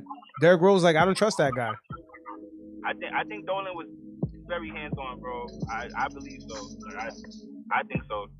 Nah, man, Dolan been trying to find the right people for the last like 10 to 15 years to hire. Dolan don't hire people he can't blame. Yeah, and then Dolan don't want no. Dolan's like a rich guy that just wants to play his guitar, do his business, and that's it. He just wants to come to MSG and watch the games. He's hands off with that. Trust me, man. He's hands off with that. Mills, bro. Mills. I think Leon Rose and Wally West is the reason why Dolan's not hands on anymore. But I'm certain that Dolan was way more hands on than we trying to give him. He definitely wasn't hands on with the field. I just think Dolan's hands on with the money. They even sold Cablevision, man. Dolan been kind of hands off, man. Trust me. And he definitely wasn't hands on during the Phil Jackson era. I can give you that. Oh, I can tell. I think Phil Jackson, and then we gave Phil Jackson way too much power too. That triangle offense was just. I don't think we should have ran the offense. Nah, even the trades. The guy took. Kev Knox, Frank Ntilikina over D Mitchell and Shea Gilgeous and like just so many players, man. Name, bro. We had a lot of guys that were running, and it was like, we gotta change his offense. What was the sixth man that year that Derrick Rose started, bro? He was a star too. He had the ACL injury, on the Pistons. He was a Buck. Bucks is six. What's his name, man? Oh, Buck. Bobby Portis. You talking about Bobby Portis? Nah, the point guard, bro. Brandon. Oh, Brandon Jennings. Brandon Jennings. Yeah, bro. Like. I remember Jennings, he was talking about, he's like, bro, why we run the triangle? When we're all athletic and we can run and gun, and now we got to slow down the offense so they can figure it out. They can figure us out. Like, we really had a squad that year, and we, like, failed miserably, bro. Like, I don't know what, like, Phil Jackson really, he let us down, bro. Melo, too. Melo wanted no business in a triangle, bro. Hell yeah. Yo, Melo said in an interview that he was trying to manipulate the triangle the whole time. Yeah. There was no business in trying. Because it's stupid. It's from the 90s. None of that stuff works anymore because everybody's all on the 3-point. And think about it. When your two favorite players run the triangle, obviously you're going to learn it. Like, obviously, that's something that coaches are going to know. So it's like it's easy to tear apart, And it was disgusting, bro. Like, I don't know. We had the talent and the athleticism to be that team, and we really tried. We lost because of the triangle. It was garbage, man. Yo, but I have a question. Y'all don't think Julius Randle would look different if we actually had a point guard and a real scoring threat center? Yeah. What kind of point guard? It depends. A pass first point guard who could get 15 points a game. No. If we had for Randle, we need an off-ball point guard. For Randle, we need an off-ball point guard. We cannot like it's because then that point guard that passed that's like a John Moran or like a real good point guard.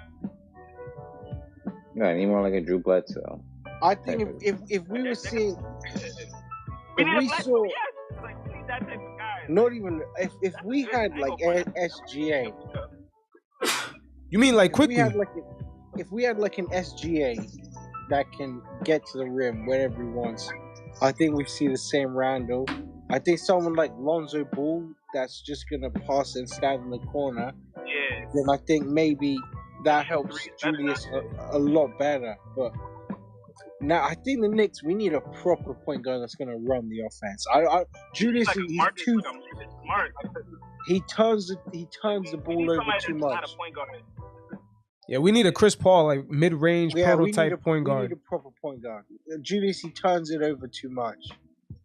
And we need a real center, man. Down low, we need a real scoring threat center. Julius' ego is not going to allow him to play off ball with any point guard. Like, I promise you, bro. I don't think Randle gets triple doubles, quote unquote. Like, I don't think Randle's going to sit here and compromise. But he's done it before. But Julius has done it before in New Orleans with Alfred Payton. That's different, bro. That's different. Like, that last year didn't happen in New Orleans, bro. Like, last year happened last year in the Knicks. Like, he's a whole different player now. Like, my bad, guys. I got bank on those. Like, we cannot bank on those. All right. No problem, bro. Good night. Yo, but honestly, I think Julius, he could definitely continue to at least play somewhat point forward, but at the same time, they could combine it with like Quickley or another guy running point. But this whole Kemba Walker thing, him shooting just being a spot-up shooter from 3, shooting 40%, and getting like 2-3 assists a game or 1. Nah, man, we don't need that shit, boy. Now with Evan on the floor, that don't make any sense. Having Evan and Kemba on the floor at the same time, while Kemba's only getting 2 assists a game. That shit don't make no sense. Evan had more bad steak today, bro. Like, this guy's going to the wrong restaurants. Bad Evan, steak. the cardio king. Yo, he put up 0, 0, 0, and 7 points. He had 0 for everything. And those 7 points, they were in the first 2 minutes of the game. Damn, he got like jogging fucking layups. Yeah, man. Cardio king. Tony Snell. Oh, shit. Yeah, man, I'm telling you, having Evan and Kemba on the floor at the same time, that shit don't work. That shit don't work. We never seen RJ and Randle performing like this last year. The Celtics had a lick on us. Damn. Wait, say that again? Got off Kemba and Evan. I think the Fournier was I think both of them are a lick. We got Kemba for a discount. Fournier, we spent a bag on him that we didn't need to, like at all. That was crazy. I don't know what was going on, but I don't think the Celtics. Honestly, the Celtics and the Knicks, we're pointing fingers at each other like the Spider-Man meme, because neither one of us really won that end result. You know what I mean? Like, they're fighting for a play-in too, bro. Like, I don't know. Josh Richardson is not that guy. You know what I mean? So yeah, but you know what? I would like to see Leon Rose explain that Evan Fournier signing. That's the only thing. Like, I would like to see him explain that. Because that deal was crazy. Whose idea was this, and what was the point? What was the purpose? Like, just let them explain it. What were they thinking? I think they thought they was getting Olympic Fournier, and that's what they was thinking. Shit. With Fournier, I think the idea behind that trade was, if you got good production from him, and you got, even if you got 80%, not even 80, 70% of Randle this year, right, from last year, 70%, then you could package that Randle, Evan, picks for something great. Like, that's how you do that trade. But Evans, he's been horrible this year, unless he's playing Boston. And Julius has been Julius this year, so, you know. It is what it is. You guys think Quickley deserves more minutes? Yeah, absolutely. I mean, yeah. Yes and no. I think he does, and then I feel like he has those moments where he shoots a flat 3, and it's like I see why you don't start. You know, like I wanted him to start the beginning of the season, but he just has these young moments about him that's like, damn. I don't think he should start, but I think he should get more minutes. Like, yeah, I think he should get more minutes off the bench, but he definitely shouldn't start. I don't see him as a starter. Not right now. I ain't gonna front. I wanted him to start. At the beginning of the season, I was like, yo, this guy he's doing everything we need. Then I realized it was mostly Derrick Rose that kind of like, you know, elevated him like in the offense. But yeah, Rose puts him where he needs to be. But lately I can't. But lately I can't cap. Quickley's been racking up some assists, man. He's been creating off the ball. Yeah, no, he definitely works in the off season.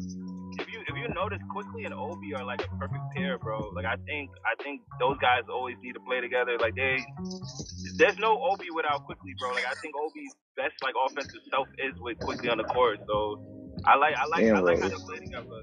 And Rose, yeah, Rose is good with anybody though. I think. But I saw today when I was watching the game. I saw one time Quickley's at the top of the key, and Obi, I think he just hit a 3, and he's yelling at Quick to pass him the ball, and like that confidence. Obi can only do that with Quick, D Rose. Like you'll never see him go to a Randle. Well, he doesn't play with Randle, but there's no one else on the team that can be like, "Yo, give me the ball." And I think that's Tibbs. Like Tibbs isn't giving this guy confidence. Like these are his teammates. If Obi wants the ball, get him the ball. Like. How y'all feel about Mark Jackson potentially being a coach? Like, it's not happening. It's not happening. Just not on my team. Even on personnel, like I think we need to run offense, bro. Like I'm tired of watching ISO anything. Like, you know. Yo, I mean, like I like your point with Mark Jackson. He should be a coach, but yo, the alphabet community, man, that's certain things got to die down with them, man. For Mark Jackson to come back into the NBA like that. Because we seen how Chauncey Billups got treated, and he was on TV for years. As soon as he got a head coaching job, all of a sudden, they brought up old shit.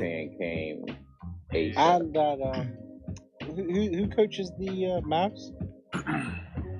Jason Kidd. There was they did something with him as well when he tried to get hired.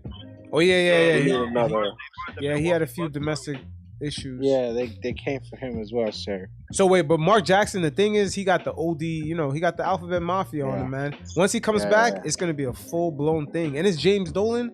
I don't know, man. It's a lot of heat. It's gonna be a lot of heat. Listen, man, we need somebody that's gonna tell Tibbs like, yo, I can run the offense. You can emphasize defense. But right now, I don't think Tibbs knows what offense is. Yeah, we need another person like Mike Woodson because he respected Mike and the voice was heard. I don't know if Johnny is getting his voice out. I don't know why the Knicks don't hire Don Nelson as like not a really assistant coach, but like as a consultant for offense, man. Yo, do you guys see how much Mike Woodson grown as like a coach, like in the NBA? Like when he went from like the ISO Joe phase to like damn near like the Knicks are second in the East. Like it was just crazy like how this man develops as a player. I thought Tibbs would do that with this type of offense. You know what I mean? With this type of offensive players, and he just passes the ball to Randle, bro. Like, I don't know what. You don't see the game like Mike. Woody gives me Uncle Phil vibes for real. Like, just that go-to guy. Randle got some dirt on Tibbs or something, because the way Randle is featured in this offense all the time, it is crazy. It's crazy, and Tibbs just leaning on the word vet. That's all. It's just Randle is the best path for wins on the team. He like who else is? Who else is Tibbs? Can Tibbs go to like RJ and Randle? But you can't go and say, all right, Fournier, go get me buckets and run the team. You can't. You can't do Kemba. Like Julius is the only one that gets double teams, and Tibbs is only thinking wins. If Tibbs thought that Obi can get him wins, he play Obi. And Obi's offense just isn't there, to be honest with you. I just think it's Obi's rim protection. That's the main thing. That too. The thing with Obi is the defense and then the clogging of the paint. It's like when you have the rebounding. Yeah, when you have Noel and Randle in the paint, you gotta shoot a corner three, and you miss those corner threes, Tibbs is gonna sit you out. You know, I think at least with Randle, like if he's in the corner, hopefully he hits the three. But I just think, like I said, they don't feature Obi right. I think Obi could play alongside Randle. They just gotta figure out how to not clog the paint. Obi's just a lob threat. He doesn't really have an offensive package. Yo, they can do that if they get a stretch five. Those double clutch layups and dunks look nice. Yo, you heard? What you said? I said the Obi and Randle combination you just talked about, it could happen if they get a stretch five. Rebounding would, the stretch. A stretch five could fix that, man. Yeah. I'm telling you, Randle, we could see a much better Randle if the Knicks get some sort of five who can score, man. Who got a post up game. I like your point more with the center than with the point guard. Like I like your center analogy compared to I feel like for a point guard we just need somebody that doesn't play point, that's running point for this team. You know what I mean? Like I don't think Randle would do well with a point guard, but I like that stretch five. Like a Miles Turner, really well. Miles, he's too expensive for me, to be honest. Yeah, now he is. Too expensive and too inconsistent. I understand. My friend. I think. What about Christian Woods? Like I think Christian Woods would definitely. Yeah, but he's not a real center. He plays Randle's position. Does he play defense as well? Like I don't know. It's cheaper option for me. Didn't Mo Bamba make like 8 threes that one game? Nah, I mean I wouldn't trust Mo Bamba. I need to see more. If we get Christian Woods, honestly we'll just probably give up Noel. Like I think we can still keep Mitch and Christian Woods. Christian Woods is not getting no max, bro. He's a backup center in the league. But yeah, but how tall is he? I don't even know. He's like 6'9". He probably like 6'9". Something like that. That's not a center. But Daniel, I ain't gonna front. Daniel Tice was a damn good center. He's the same height as Jason Tatum. You know, and he plays defense. So I think if you feature a backup center in that offense. Tatum has completely different build, though. Yeah, but I'm not. What I'm saying is, I'm not looking at Christian Woods as our savior or center. I'm looking at him as a center that's gonna give us that offense. You know what I mean? Like he's the backup center. That's okay. Daniel Tice is a backup center in the league. You feel me? And he gives you good defense, somewhat good offense. Like, I think Christian Woods would be our guy. We're not getting him for that much. We probably don't have to give up that much for him if we trade him. You know, a lot of teams are going after the man, bro. The Heat and the Lakers want him. So, like, clearly he's doing something right, you know? Like, I think we can... Lakers need just about anybody right now. Lakers again. To get off. They're gonna be linked to every free agent, every trade rumor, just because they need people. The Lakers not doing well, to be honest with you, bro. Yeah, I sat in their spaces last night, and they're just they suicidal, bro. They suicidal. Sometimes, like, you know, when my team's doing bad, I'm happy the Bulls started messing up. You know, like, sometimes you just gotta take a win with a loss with another loss. The Lakers are doing good right now. I would not make it like. The Hawks this season have, that's just been amazing. So yeah, man, great. That's another thing. All these teams are doing bad. A lot of these teams are underwhelming. It's like Hawks on a little win streak now. Huh? I think the Hawks on a little win streak, right? Are they? Yeah. We're still like 2 seeds above them though. They're like 13th or something in the East, right? I think Trey got Player of the Week. Yep, they're gonna catch us. And they're like, man, we can't put up buckets, man. That's the biggest frustration. That's the biggest frustration. And the free throws that we missed tonight are so damn costly, bro. Yeah. Like games like this, we should have won by 10 if we hit our free throws.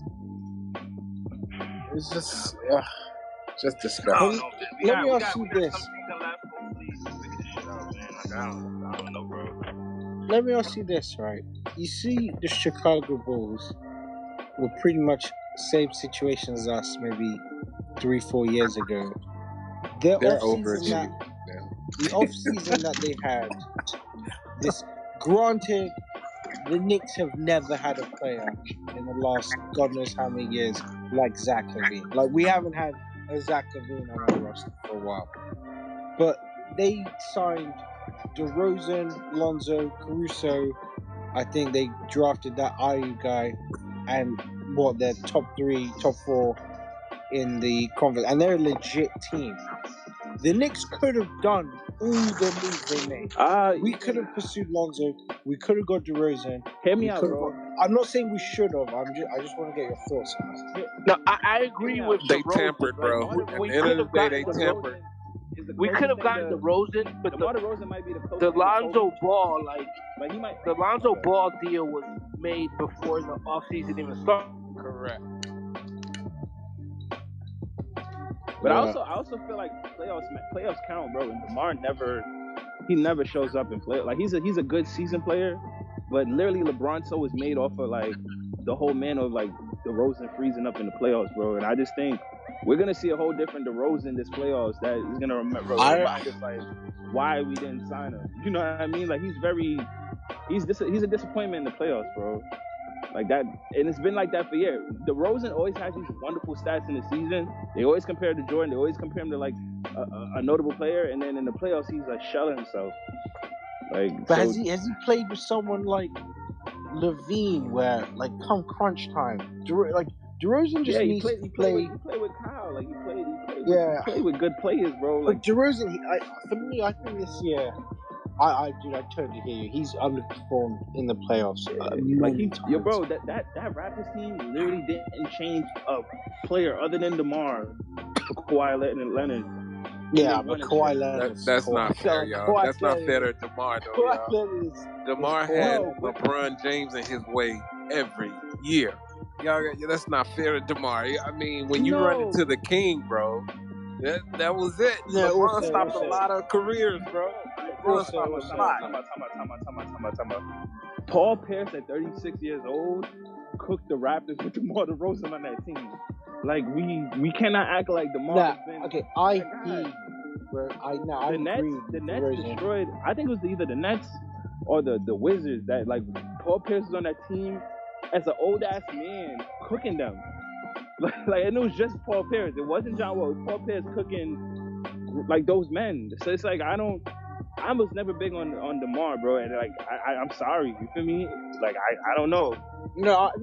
I think you definitely raised like a lot of good points. And DeRozan, he's never been clutch in the playoffs, but I just feel like even in spite of that, the Bulls, I think the Knicks, we finished 4th seed, and I know a lot of us thought we'd beat the Hawks, but we were never really a playoff team. We were never really a playoff team. I look at the Bulls, I don't see the same. I actually look at the Bulls, I'm like, damn, no, this is a serious team. Because you've got someone like Levine, who, mate, in the play, he's made for the playoffs. He can get a bucket. He's made for the playoffs, but he never played in the playoffs, bro. You gotta like. He will this year. Neither did Devin Booker last season. Neither did Ja Morant. Neither did Trae Young. You're comparing you're comparing DeMar to Chris Paul then, because Chris Paul, whatever he does, it's a big difference compared to DeMar, and that's what changed Devin Booker as a player last year, is that he had Ja Morant never played in the playoffs. Trae Young never played in the playoffs. So wait, y'all both don't think the same thing could happen to Randle or RJ with them getting like a nice point guard or a nice center? Y'all don't think the same thing could happen? They could get elevated to another level? Hey, CP3 comes to the Knicks. No, not CP3. I'm not saying CP3, but I'm saying a player of that prototype. You know what I'm saying? Like a real point guard or a real center. If Chris Paul comes to the Knicks, hey, we are. Only Chris Paul can do that. Only Chris Paul can do that. Nobody else can. No other guy. Because Chris Paul, he comes with a mental as well. He'll make Randle that guy. He'll find a way. And he will tell. I think he'll be very more assertive than Kemba, than these other guards. He'll be like, "Listen, you suck as a point guard. Let me be the point guard." You know, like, I think all these other guys. Remember what Kemba said? I don't want to step on Randle's toes. I don't want to step on nobody's toes. Like Chris Paul's gonna step on your toes. He'll take charge. Chris, like. I love Book, but that was Chris Paul's team last year. You know what I mean? Like, I think you got to understand, like, that Chris Paul is a different caliber player, you know? No, but a lot of young guns last year who never played in the playoffs were just playing crazy in the playoffs. And they were hustling, and I think Levine, he's made. He's never played, but, like, the guy's made for the playoffs. I know for a fact he's going to have a crazy... I think the Bulls are a serious team. I think Lonzo's going to be that factor in the playoffs. I gotta see it. I gotta see it. I gotta see Levine stay healthy. Yeah, I think Lonzo's going to help that team in the playoffs if they're going to be anything, because he's the only one with like a decent IQ. I think all those other guys will score first, and I really see them fall. Like literally, Caruso, he's won a chip. Like, I wish Caruso was a Knick. People would love him, bro. MSG would love him, yo. He looked like somebody that just got off the A train and went straight to the Garden and started balling. Bro, he literally looks like one of these like homeless men that could ball, bro. Like he literally just like dead ass. A team of dogs, man. That's what we need. New York would love him. Oh my God. Yeah, but I don't know, bro. I think I don't know, man. I really don't know. Like you ain't got to be the most talented team like we had last year. They wasn't the most talented. They were dogs, bro. They were going after a lot, man. And I think that when they played, go on. Sorry. Yeah, and I just think that they lost some of that intensity. And not saying it's Reggie or Elfrid, because we had a lot of offensive woes last year that seemingly carried over to this year. But we lost that edge. We lost that identity. The confidence is shot. I mean, we wasn't missing free throws like this last year. Like, these guys are bombing free throws, man. Like, bombing. And I'm not talking about just this game. I'm talking about all season. Yeah. It's like we went from the top free throw shooting team to we in the 23rd, 24th right now. Like we had a lot of dogs last season. But, like, you just saw when we played a more talented team in the playoffs, the Hawks, it was like the Knicks can, play scrappy all they want. They're just going to get out. They're going to get out. when Yeah, we had no Hawks, offense. No offense at all. It was embarrassing at times. No offense. It was. Derrick Rose was our only offense. It was. Derrick was the only guy that and Taj Gibson scored in the playoffs. I was really upset. I'm not Taj gonna lie. was hard. Taj was all I was hard. really upset when Rose scored 33 points. Like, what was it, 33 points or 30 points? Yeah, because I knew after that was it. You know, and that man gassed himself just to give us a win. You feel me? Like, it was crazy. But we needed that, bro. We let the first game slip. We let game 1 slip, and then game 2 we needed it. And I just knew we was going in Atlanta and take one of those two. I said we gonna take one. And it just wasn't like it was smart.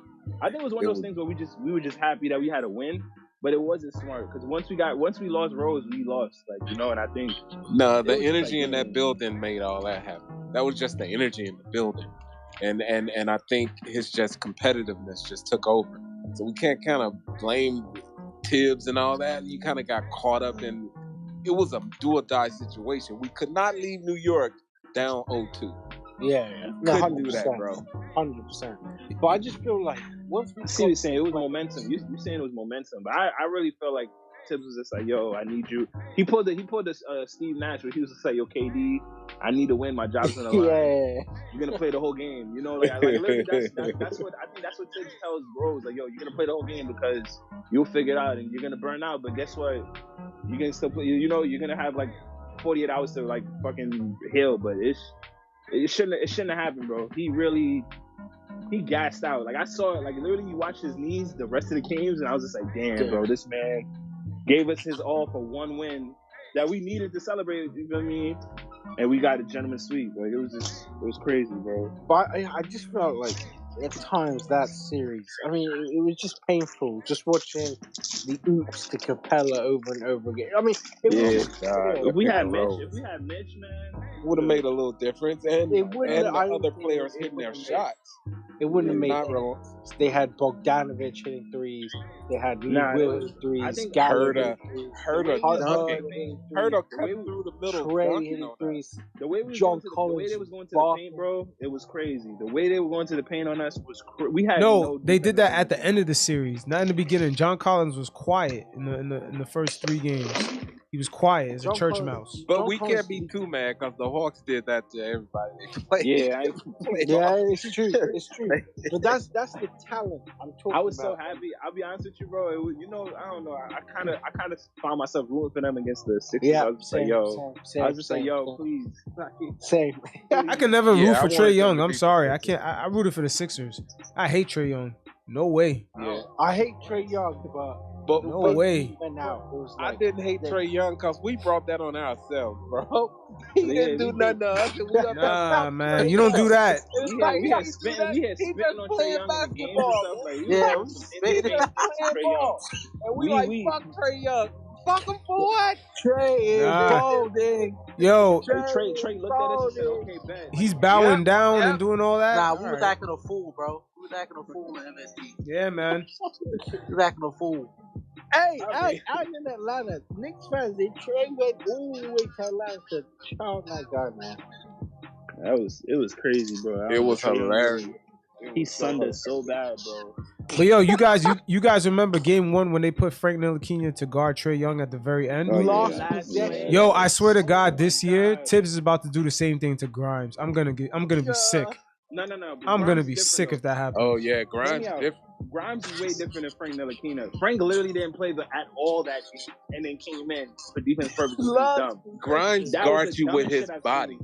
He guards you with his body, not his hands, and I love that. Yo, bro, Tibbs, I ain't go front. Grimes is a Tibbs guy. Like, Grimes is, he's good as long as Tibbs is a coach. Yeah, I think. Yep, he got quick feet. Yeah, he's good. He has size. Into the slot. Yep. So, like, bro, the difference between him and Deuce really plays good defense. He just doesn't have the size. But Grimes has a size where he looks like he's been in the league for like 2-3 years. Like, he looks like he's played and like, that you know, he's jumper, man. That jumper, beautiful. Yeah. I actually hate when he misses because I'm like, damn, bro, that form like that, you should always be green. But No, but just to go back to the Hawks and the player, like, ultimately they were more talented than us. Yeah, they were. Yeah, it was a more talented team. Definitely had a more talented squad, but that's where the shots would have helped. And when I look at the Bulls, right, and I look at the talent they have on their team, like DeRozan, Zach LaVine. I mean, already that's just a ridiculous amount of talent. I don't think they're gonna just bounce out first round, get exposed like we did. They're gonna give you 50. They're gonna give you 50 if they finish in the top 4. They probably finish 2, second or third. You also gotta understand with the Knicks and when you look at them. Sorry, bro. It's just when you look at them, like I'm not saying we should have had their off season. I'm just saying we could have had their off season. We couldn't have had their off season, bro. They tampered. They already had their team figured out. Yeah, they tempered us. They had their team figured out. That's true, but we could find Alonzo Ball somewhere else. Like there are loads of Alonzo Balls. For the fine that they received, the Knicks need to start tampering. Because I'm telling you, if that's the type of penalty you're gonna get, well, what the hell, bro? Tamper. I just think that the Knicks, we did Kemba, we did Evan. He's like that's on the horn right now. Said don't sign nowhere else. We got you, though. That's the off season we did. Like we could. Yo, hear me. Another joke though. The only reason we kind of beat the Bulls being the season was because of Kemba. You know what I mean? Like I feel like we featured him in the offense. Like we just need a coach, bro. Like we need Tibbs. We need somebody like Kenny. Like what does Kenny Atkins do, bro? Like we need a coach that features everybody in the offense, bro. Like that's all we need, offensive coordinator, basically. Yeah. We can get something out of Fournier. We can get something out of Kemba, but their plays is so predictable, bro. They literally do the same shit because that's all they can do. But then with this offense. That means a coach wouldn't like. If you're saying the plays are predictable, that means a coach wouldn't have a significant effect on what we're seeing. I don't think if you went and got Bulls, Phil Jackson. I mean, what are you? You're not gonna get 50 points out of Evan Fournier every game. Like Julius is still gonna miss shots. Kemba. No, but you're gonna get a consistent 20. You're gonna get a consistent 20. Kemba was never a good 3-point shooter, and he became a 40. He started shooting 40% this year because he has to be a 3-point shooter. Kemba literally needs screens to get open. He's not the most athletic, so he needs a screen to get ahead of his mans. He's not a good shooter, so he needs a screen for his mid range. We don't do none of that stuff. So now he's a spot-up shooter. But no coach can cure his defense. Like it's not possible. And that's what help defense is for. You feel me? Like that's what certain like anchoring defense is for. Brad Stevens literally had an injured Kemba Walker and made him average 20 points a game. There's no reason why Kemba Walker can't average 20 points a game here. Like Brad Stevens literally had Kemba inject his knee with cortisone to drop 20 points a game last season. So you cannot tell me that Kemba Walker is trash. Like if you gotta be real, bro. You gotta be real. No, but what did the Celtics do last year? Huh? The Celtics weren't even a good team. Got bounced out like we did. Yeah, they did. Honestly, bro, we can't point fingers. Right, they sitting right with us right now. The Celtics played the Nets. But nah, they played. It was different though. They played the Nets. We didn't. They played the Nets. Yeah. You gotta give them some credit. If they played the Hawks, they would have probably, no offense, they would have probably did something different. They wouldn't have beat the Hawks. They wouldn't have beat the Hawks. Yo, bro, I don't want to defend Celtics Boston. You guys are hurting me by making me defend Boston. Like, yo, Hawks took 2 games off the Bucks. This hurts, but listen, bro. I think went they to would have the had Eastern Conference Finals, dog. Yeah. They took 2 games off the Bucks. Nah, that was true. That was crazy, the Hawks that offseason spent a lot of money. Trey man. was scoring 30 every night. They should have been in the Eastern Conference Finals. I think the Celtics would have gave. I think the Celtics would have gave the Hawks some type of money for that. Nah, man, I don't think so. The Hawks have Toronto Raptor problems, man. Trey was a walking 30-10. He was going crazy, bro. He was unconscious. The Celtics struggled against the Raptors in the bubble. I don't think so. Clint Capella, like he was looking like Hakeem Olajuwon. Like he was just he was just getting like the amount of buckets I seen that man score. I was like, nah, this is not real. This is not real. Clint Capella, bro. Like he was just like they made that man look like an all-star, and I was just their pick and roll is devastating, man. Yeah, their pick and roll is tough. Everybody. But he was looking like Malone out there. You guys are literally preaching pick and roll and not understanding my pain for why we don't run pick and roll. You understand? Dude, we got crazy. We could be devastated, man. I mean, I think Kemba Mitch dropped needs 44 to be points featured off more. of a pick Mitch and roll. got to be featured. You can't run pick and roll with Nerlens Noel, bro. No, we can't. But you can't. We can do it. With you Ty, can't, man. Nerlens, nah. Tonight that went through his hand. And Nerlens caught a steal tonight that went straight through his hand. Yeah, Nerlens be looking like Tim Tebow out there, man. But see, Nerlens, I don't understand. Because on defense, this guy's hands are amazing. He's getting defensive steals, tips, blocks on offense. This is terrible, bro. Yo, but it's fun. It's funny how y'all actually acknowledging Nerlens Noel's fault at offense, and y'all judging Julius Randle for tonight. Who the hell was he supposed to pass the ball to down low? I'm telling you that the Knicks, when they go on offense, the number 5 position is a dud. How many points did Noel had, bro? I watched Noel. Yeah, the number 5 position with the Knicks is a dud. I'm not forgiving Randle, but Randle does this move where he has to jump in the air and then at the last second give it to pass somebody. the ball. Yeah, and guess who bailed him out this game? Guess who bailed him out this game? Noel. You feel me? Noel bailed him out, got an N1. So I mean, he tries, bro. But we have very low IQ on our team. Like Randle has very low IQ on that team, it's bro. baffling. Yo, Eric, man, we're getting feedback from your mic. Just turn the volume down. All right, look. But I can't blame that loss on Randle. I blame it on free throws. Period. I'm not blaming the loss on Randle, but it's bigger than this win. Like, I mean, his attitude is improved.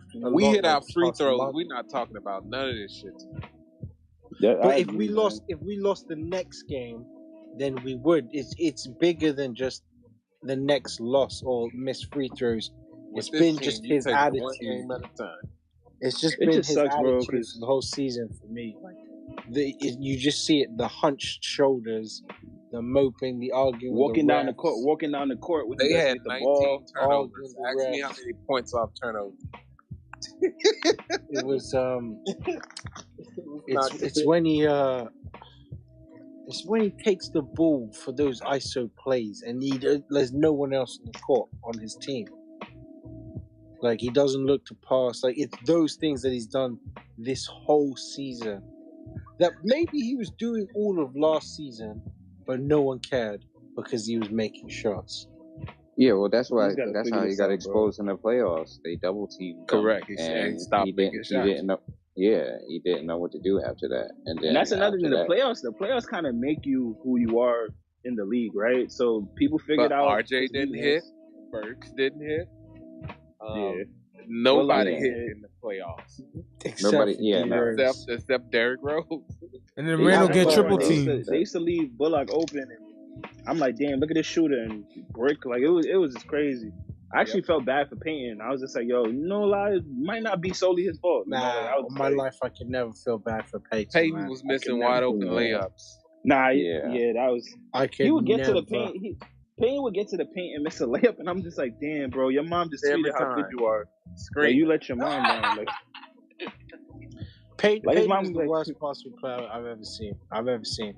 His mom at any level, I could go watch like 6-year-olds play that are better than him. He plays defense though, I think. Y'all think he was a scapegoat though? Nah, I think he was just that bad. I don't think he was that bad. But two things can be true. Two things can be true. He was that bad, and he was a scapegoat. Because it wasn't all his fault. We dumped a lot on EP last year. Nah, they were talking. He was bad even when we were winning. Like, I think it was different. Like, with him, he was that's awful. true. Like, how many NBA benches had worse point guards than our starting point guard last season? How many teams? On my life, it's not more than 2 teams.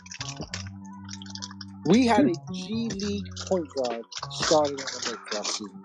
Who are you talking about? Frank Ntilikina? Game though, we killed teams. When he had a decent game, we killed. Yeah. everything. What's that? Alan Hahn said when he scored like 12 points or more, the Knicks had like a better. It was a crazy record. That's where we need to get RJ and Randle on the same page. They need to score 25 each night. That's not going to happen with Kemba on the floor. They're capable. They got to get their free throws. They're capable of getting that, but they got to knock down their free throws. And it's not going to happen with Evan and Kemba Walker taking up shots. That's not going to happen. Can I ask you a question about Julius RJ? Right. Are Julius and RJ capable of scoring 25 points each? Yes. Where they're helping? Wait. Where they're helping each other, not where it's your turn, my turn. Because Celtics. Yes, we saw it in the Clippers game. Brown. They can run the pick and roll. That's a small sample size, bro. We can't do that, bro.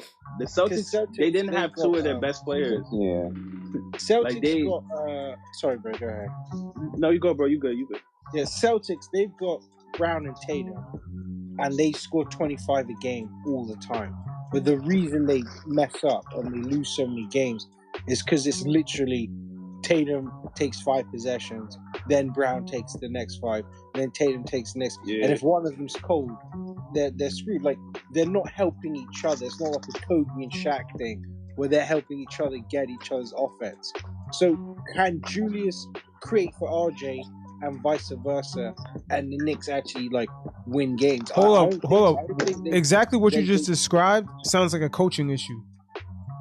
That sounds like a coaching issue. Fair enough. Yeah, the coach needs to establish who's the alpha, who's the 1A, who's the 1B. But I don't like defending the Celtics, bro. I just don't. We got to switch this team topic, but Tatum been playing more of a point guard role, and he's actually kind of excelling doing that. Like, I'll be honest with you, like, really, all I see him is an ISO. They suck, bro. As a team, the Celtics suck. Yeah, all I see Tatum is doing ISO all day. I think Tatum is a willing passer, but I'm just saying, him and Brown do not help each other score. They're honestly the same player, though. They're the same player. They do not complement each other at all, man. It's your turn, my turn.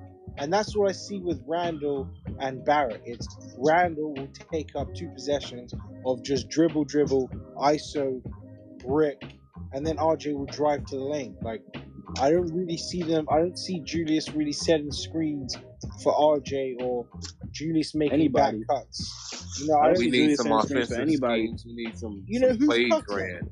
We don't even see cuts. Nah, Tibbs has to go. Wait, who cuts on our team? Nah, that's facts. Only person who's on cutting? Our team that cut is Obi. Nobody out there looking like Ray Allen. Nobody out there looking like Stephen Curry cutting. Nah, man, that ain't happening. Oh, no, I saw Grimes cutting. Cutting today. I was like, yeah, Grimes be cutting. Yeah, he definitely do. Grimes, okay, nah, I'm sorry. He just gotta do pick and roll, bro. You literally just need to play pick and roll. Like, that's it. Randle needs to set pick and roll with who?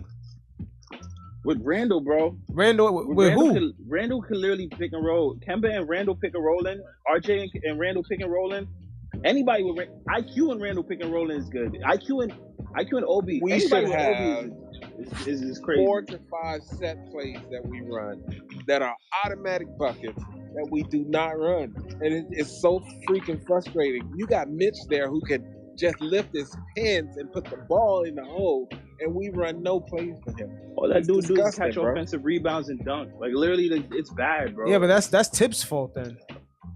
It is Tibbs' fault. I'm not disagreeing with you on that. I want him to go. You feel me? But it is what it is, bro. Tibbs not gonna go. At least surround him with offensive-minded coaches. You know what I mean? Tibbs not gonna go off the strength of that defense. I mean, that coach of the year thing, but and offensively, Mitch is more talented than Tibbs is giving him credit for. We've seen it. I agree with that. What? Who? He's not going to be a shooter, but he has offensive talent. He does. Yeah, if he's durable, he could be even better. Like, you know. Huh? Mitch. Yeah, Mitch, yeah.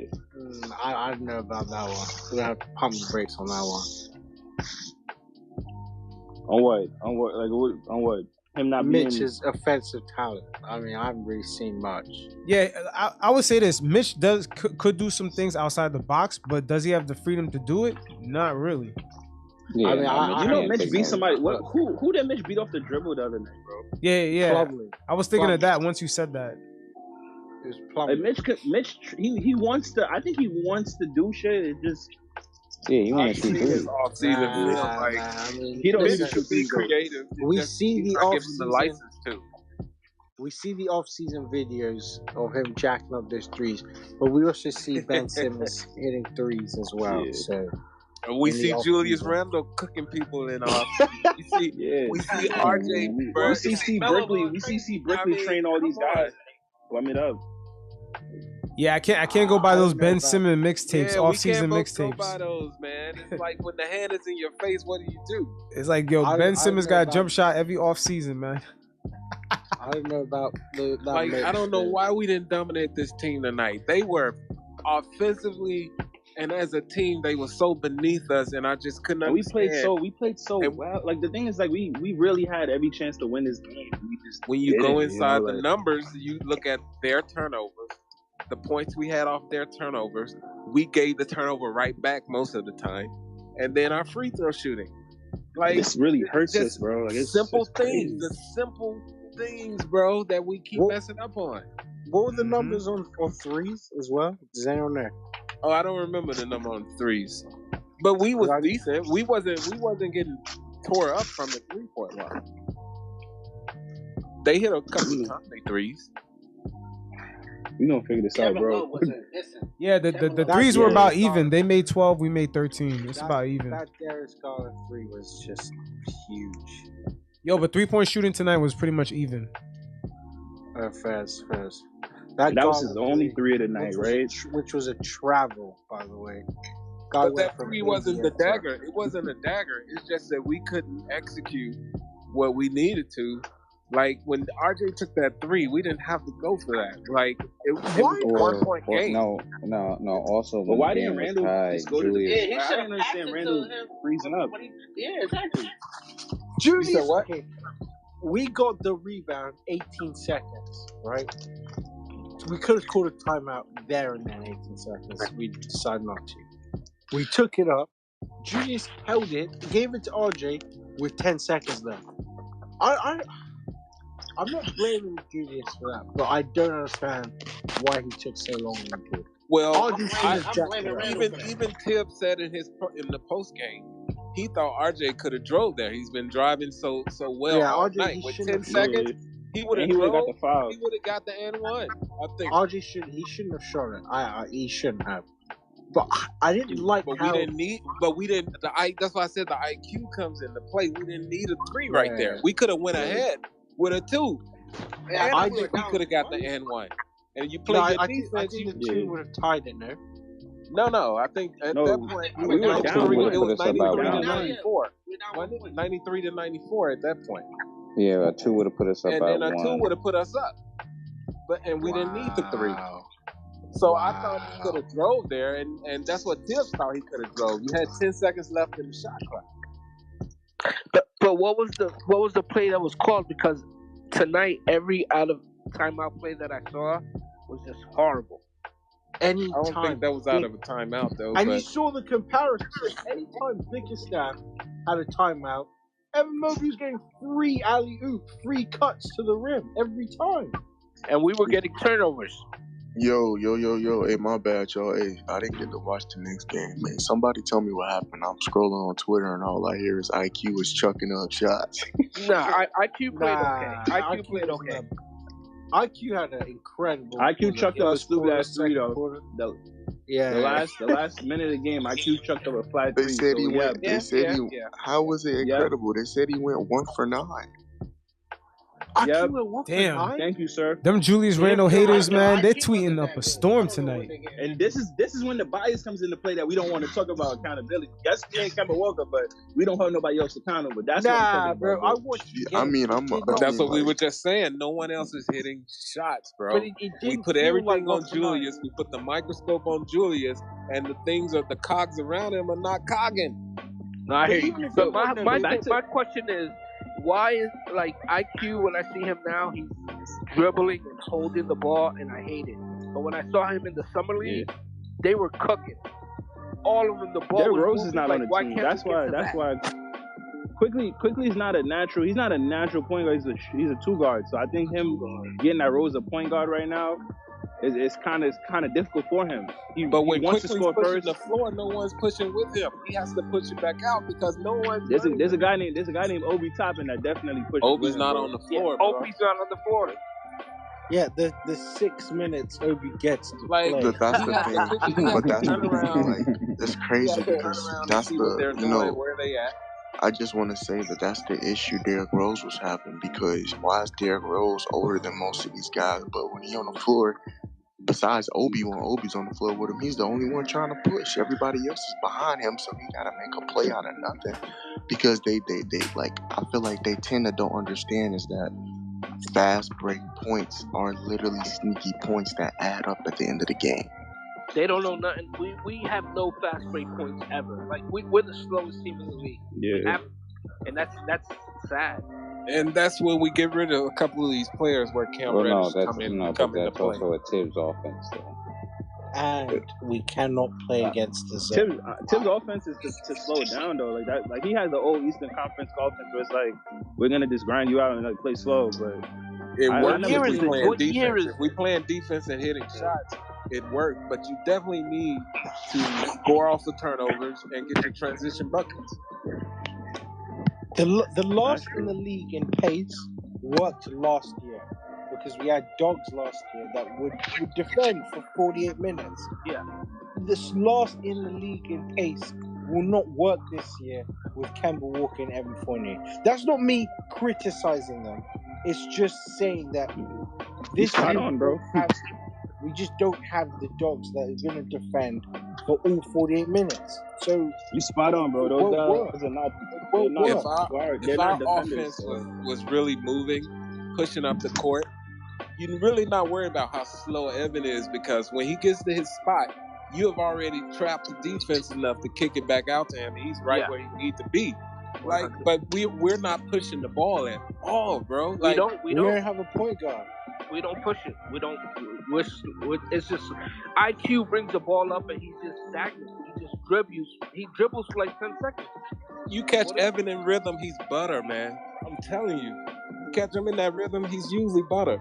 Yeah, but the issue is that IQ holds the ball for 15 seconds, bro. 10 seconds of the play clock, and then he want to scramble. He want to scramble like a mouse and to make something happen. Like it's like when the shot clock going down, and you can't keep playing basketball like that. You can't.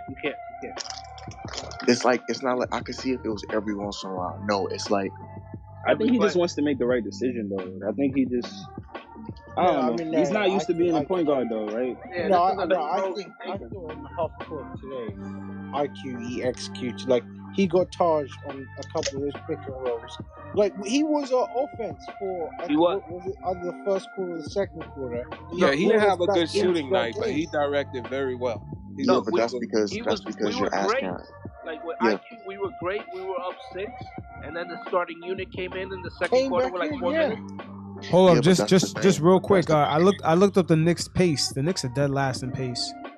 Yeah, that's what I was saying. Yeah, but it doesn't work this year. We don't have defenders. It doesn't work. Like, the thing is that no one wants to talk about is the fact that when it's just like Alec Burks, it's like when you take him away out of his role for him doing what he's actually good at, it takes away from him. So you guys got Burks trying to be a distributor when he's a Swiss Army knife. Now he's straining to play his game. You got IQ. He's supposed to be an off-ball 3-point shooter and a person who can, when you do swing him the ball, he can penetrate because he has a good first step. He's not supposed to really be facilitating offense. We have no point guard on the court. No point guards right now. No all this disruption. Oh, wait. My thing is, I didn't watch the game, but what did Kemba Walker do? Donut. Nah, I'm joking. Nah, like he just got one assist, man. Yeah, Kemba. He was invisible. He was invisible. It wasn't a positive or negative. He played 19 minutes. He played 19 minutes, man. The team looked different with him on the court. In that third quarter, we had a fucked up third quarter, man. Yep.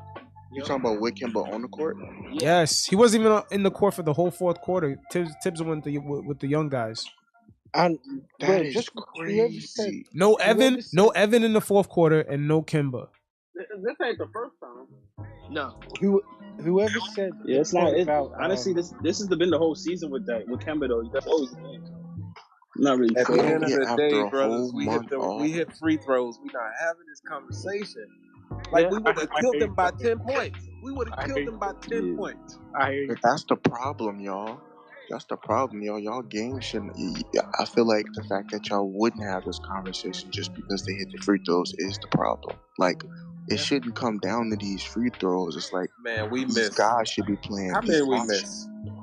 These guys should play basketball. About what was our free throws tonight? Was it 7 for 15 or something? That's disgusting. 11 for 21 or something like that. That's disgusting. 21, 7 for 21. That's disgusting. Last night was even worse. Damn, that shit is bad. If you watched today's game and you didn't go away from it saying that Grimes and RJ need to be the focal point, I mean, what were we watching? But what do you mean by Grimes being focal points? Like, on the board. 14. What is Grimes? He needs to get Kemba's minutes. He needs to get Kemba's minutes. I'm sorry. Grimes have 14 points out there, brothers. Yeah, but so did the Cavs though. Wait, hold up. So did the Cavs. We can't worry about the Cavs, bro. We gotta worry about us. Like, what are we doing? Like, when Grimes was on their point guard, he shut him down. Just think about it. We were doing the right things. We were getting to the holes. We were getting the fouls. Knock them down, bro. Yeah, knock them down. Yeah. Y'all were doing the right things. And then we called the timeout and we took a Randle shot to win the game. Yo, how did we lose this game? I'm looking at the team stats. The Knicks even had more fast break points and more. They caused more turnovers than the Cavs. How the fuck we lost this game? We were looking good. We looked good. We wasn't hitting those free throws, man, and it was pissing me off. I sent like 8 Yo, guys, I'm ahead. Hit your free throw. Hit your free throw. I'm gonna head out. Thanks. All right, no problem, man. Stay up. I needed to talk Knicks, guys. Thanks so much. Yeah, definitely follow me. I'll follow you back, bro. Yeah, stay up. Sure. We'll hit you up for the next one. I'll follow all of you guys now. All right, have a good one. All right. Hey man, I just think at the end of the day, I feel like, you know, it needs to be like some accountability. Like somebody need to feel it. I think a couple people need to feel it. Like y'all need to get y'all shit together. And I don't know if that means like Tibbs goes away from certain players and goes to certain players. I don't know how accountability will be felt, but it either has to be in playing time or something, because also, like, I didn't watch the game, so I don't want to go 100% based off what I'm seeing on Twitter. But from what I'm hearing, I hear Quentin Grimes actually played valuable minutes, and he played hard defense. He played way more valuable minutes than Fournier did. I would rather take a step back and play Grimes, RJ, IQ, Toppin, than just continue to play what we're doing. Like, what are we doing? Toppin's just not there offensively for me to give him that many minutes. I'm sorry, I just can't. So you'd rather just watch Julius? Julius is better than Toppin. I mean, but where are we going with that? Where we at? That ain't saying much. Just as Julius getting the minutes and. Nah, man, what the hell are we talking about, man? Julius is way better than Toppin. Yeah, and I don't think the answer. I don't think well tonight. Julius played well tonight. Like, I just don't think the answer is more Toppin minutes. Like no, the answer is more. The answer is more Toppin minutes with a point guard that. The thing with Toppin is that you can tell that he knows how to play off ball, but most of the time Toppin is open, and most people just don't see him. They don't catch him. And you can't expect. Okay, like realistically, that means you're playing perfect basketball. That's you where can't Derrick expect Rose that. come in. Right. That's where Derrick We Rose have come Toppin taking threes. What are we doing?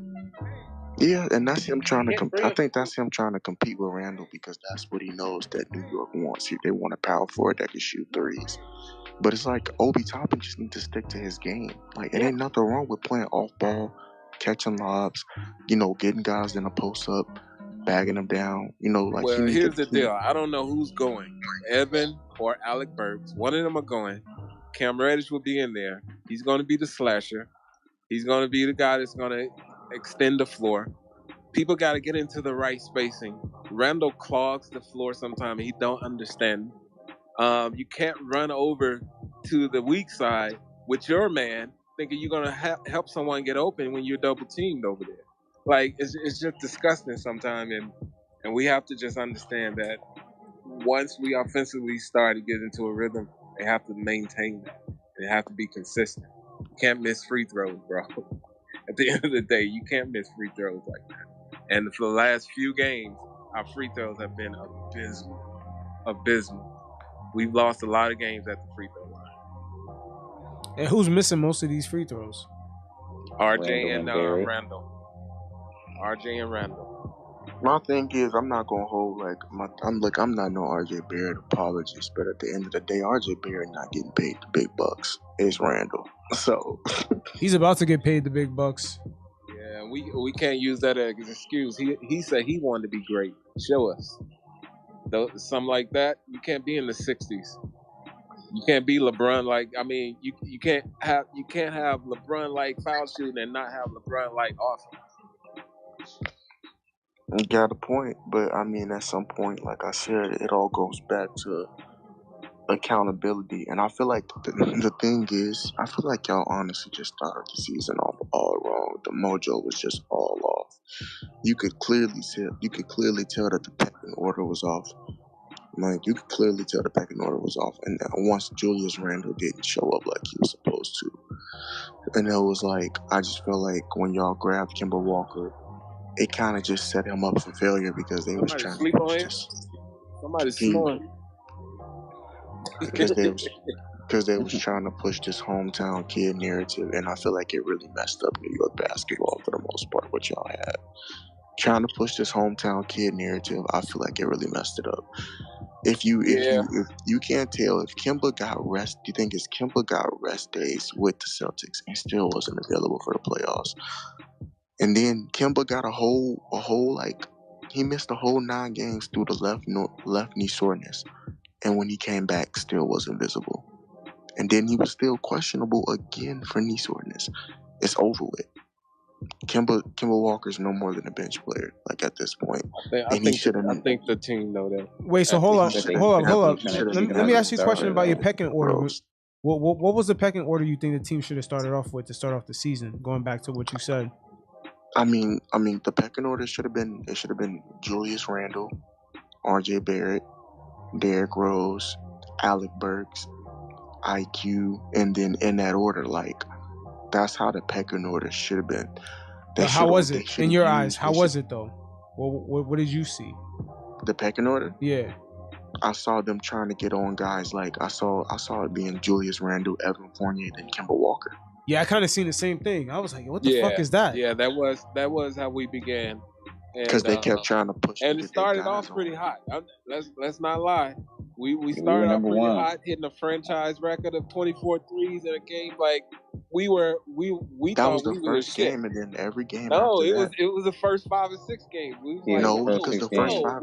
No, because the first 5 or 6 games. Because the first 5. Yeah, okay, but you guys won those games on nail biters. Well, we going back from preseason too. In preseason, we were an offensive juggernaut. We was all like, look at this new offense. Like, wow, this is looking good. This is looking good. And it carried over into the first few games. And we was like, okay, if this how we gonna look, and then we got a nemesis off our back beating Philly, like, wow, okay, we might be something. Yeah, but then that month of November, RJ was scoring like 2 points a game. That month of November, RJ was scoring like 2 points a game for like the whole month. Oh, that's when he got that bug and didn't tell nobody. Yeah, but that was at the end of the month. Sick, and then he was out for like 10 games. Nah, but that was at the end of the month. It still can't explain the first like 2.5 weeks. That shit was bad. Yeah, he wasn't playing well. Yeah, that pecking order was off. But that was all due to his rhythm being off because the pecking order was changing around. Yeah, I agree. The pecking order, and like Tills was wrong for that. Like, you know, like how long did we hear in the beginning of the season? Just give it time. Just give it time. They're gonna get it together. Just give it time. Just think about it. Like, it was atrocious. When you think about the vets that we had coming in, we didn't expect Kemba to not be the Kemba that did 19 points in Boston, and then Evan, who's been a 20-point scorer his whole career. I mean, he definitely had us do the first few games, like, because he was hitting his averages and even above that. And when he fell off, then we was like, okay, yeah, maybe something has switched here. And yeah, RJ is left out of the offense. The bench is coming in saving games for us because that's an established unit. So something with this starting unit is totally off. And you can only attribute it to the lack of defense and that Kemba, an undersized guard, and Evan wasn't producing as offensive threats. So, yeah. Yeah, and then defense is something Julius that Alfred and Reggie did excel at. Correct. And Julius wasn't hitting the shots that he hit last year. And then he has this obsession with the refs that gets under my skin. That I think takes him out of his game. He's a kind of like a monolithic type of thinker. And he focuses in on something, and that's all he thinks about. So once the refs get to him, that's all he think about the whole game. What the refs did to me in the first quarter, and we in the fourth quarter. Yeah, but my thing is, I feel like you can't. My thing is, why was RJ Barrett allowed to get attacked, but Julius Randle wasn't? I didn't see the difference in that. Attacked, because RJ Barrett went off. You know, he spazzed on the ref, even though that's not something he normally does. But you mean why did Randle get attacked and RJ didn't? No, RJ got attacked, but fans were excited about RJ getting attacked, but they aren't excited about Randle getting attacked. Wait a minute, because Randle complains after. I feel like it's the opposite. Play. Yeah, I feel it's the opposite. I feel Randle get attacked on everything to the point where they even going on his wife's Instagram page, is leaving her ugly ass messages like. Talking about, I left one space tonight where someone said, "Get Randle and Caden up out of here." Like, stop bringing his kids into this shit, yo. Like, stop being that fucking toxic and fanatical. See, I told you. I left that space. I can't be in that. Shit. That like, portion of the Knicks fan base is only like 10% of the fans, boy. Yeah, it's not but that it's a much. bad representation, and it gets out. The media blows them up a lot. The media makes it seem like they're a lot larger than what they are. Yeah, but it's bullshit, and I hate that they talk and parade around like that, and it's very toxic, and it makes being a Knicks fan very hard because you have to weed out these insignificant motherfuckers from your mind so that you can really talk basketball and what's really wrong with your team or right with your team. You know what I mean? Mm-hmm. That's a paper bag in the face crew. Yeah. I mean, I just think it gets to some point where it's just like, like I said, like the whole team was thrown off. The mojo of natural, organic basketball was thrown off once we seen agendas trying to be pushed. They wasn't playing basketball at that. Like after like the first 25, maybe 50% of the season, like I felt like it was all agenda driven. The hometown kid. You know, Julius Randle. Yeah, they was doing that. Yeah, they did. Evan Fournier.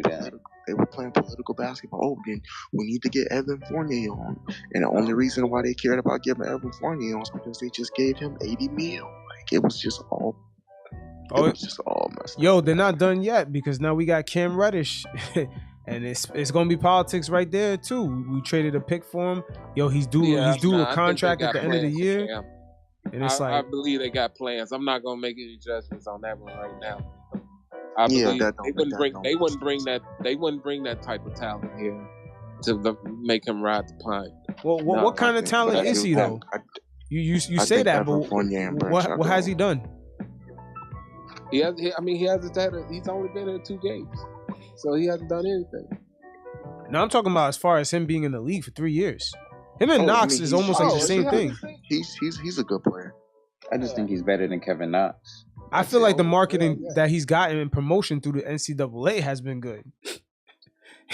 We can't front about that. There's some guys in the league right now that are bench players that's gotten hell of a promotion from being in college basketball, and we think more of them than what they really are.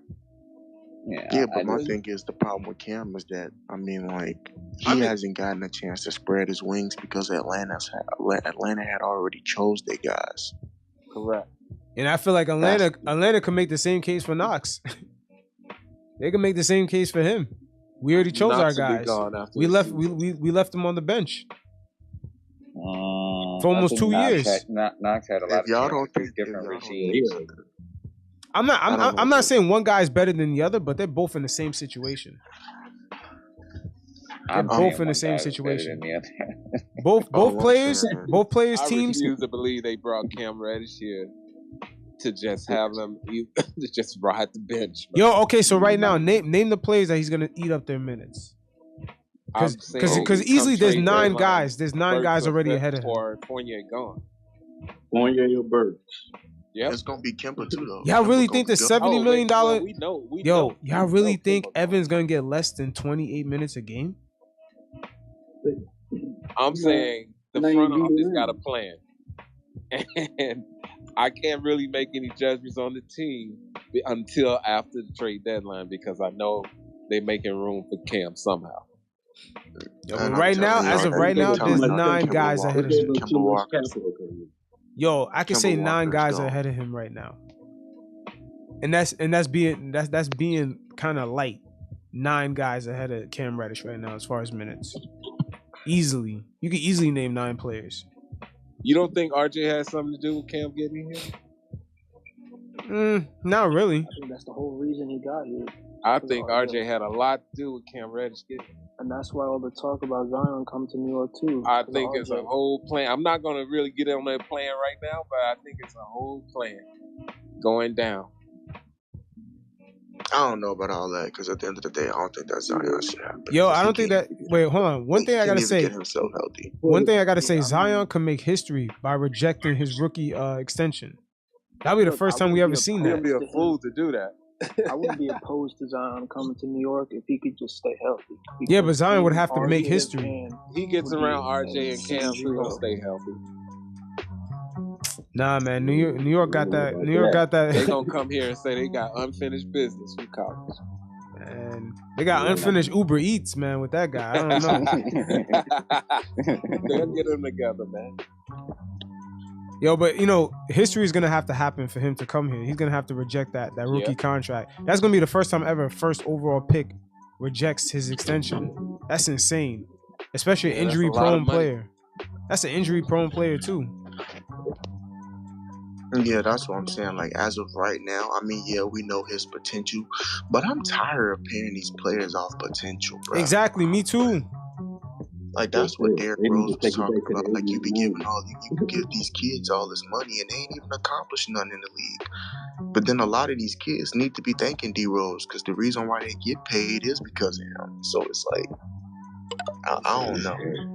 It's weird. Like, I just feel like you need to stop giving kids so much money. I see the way these players look at D Rose after the game, man. They hold that man in high regard, man. The way they benches come over and talk to him after the games. Yeah, man. Dude was mad young. MVP. Yeah.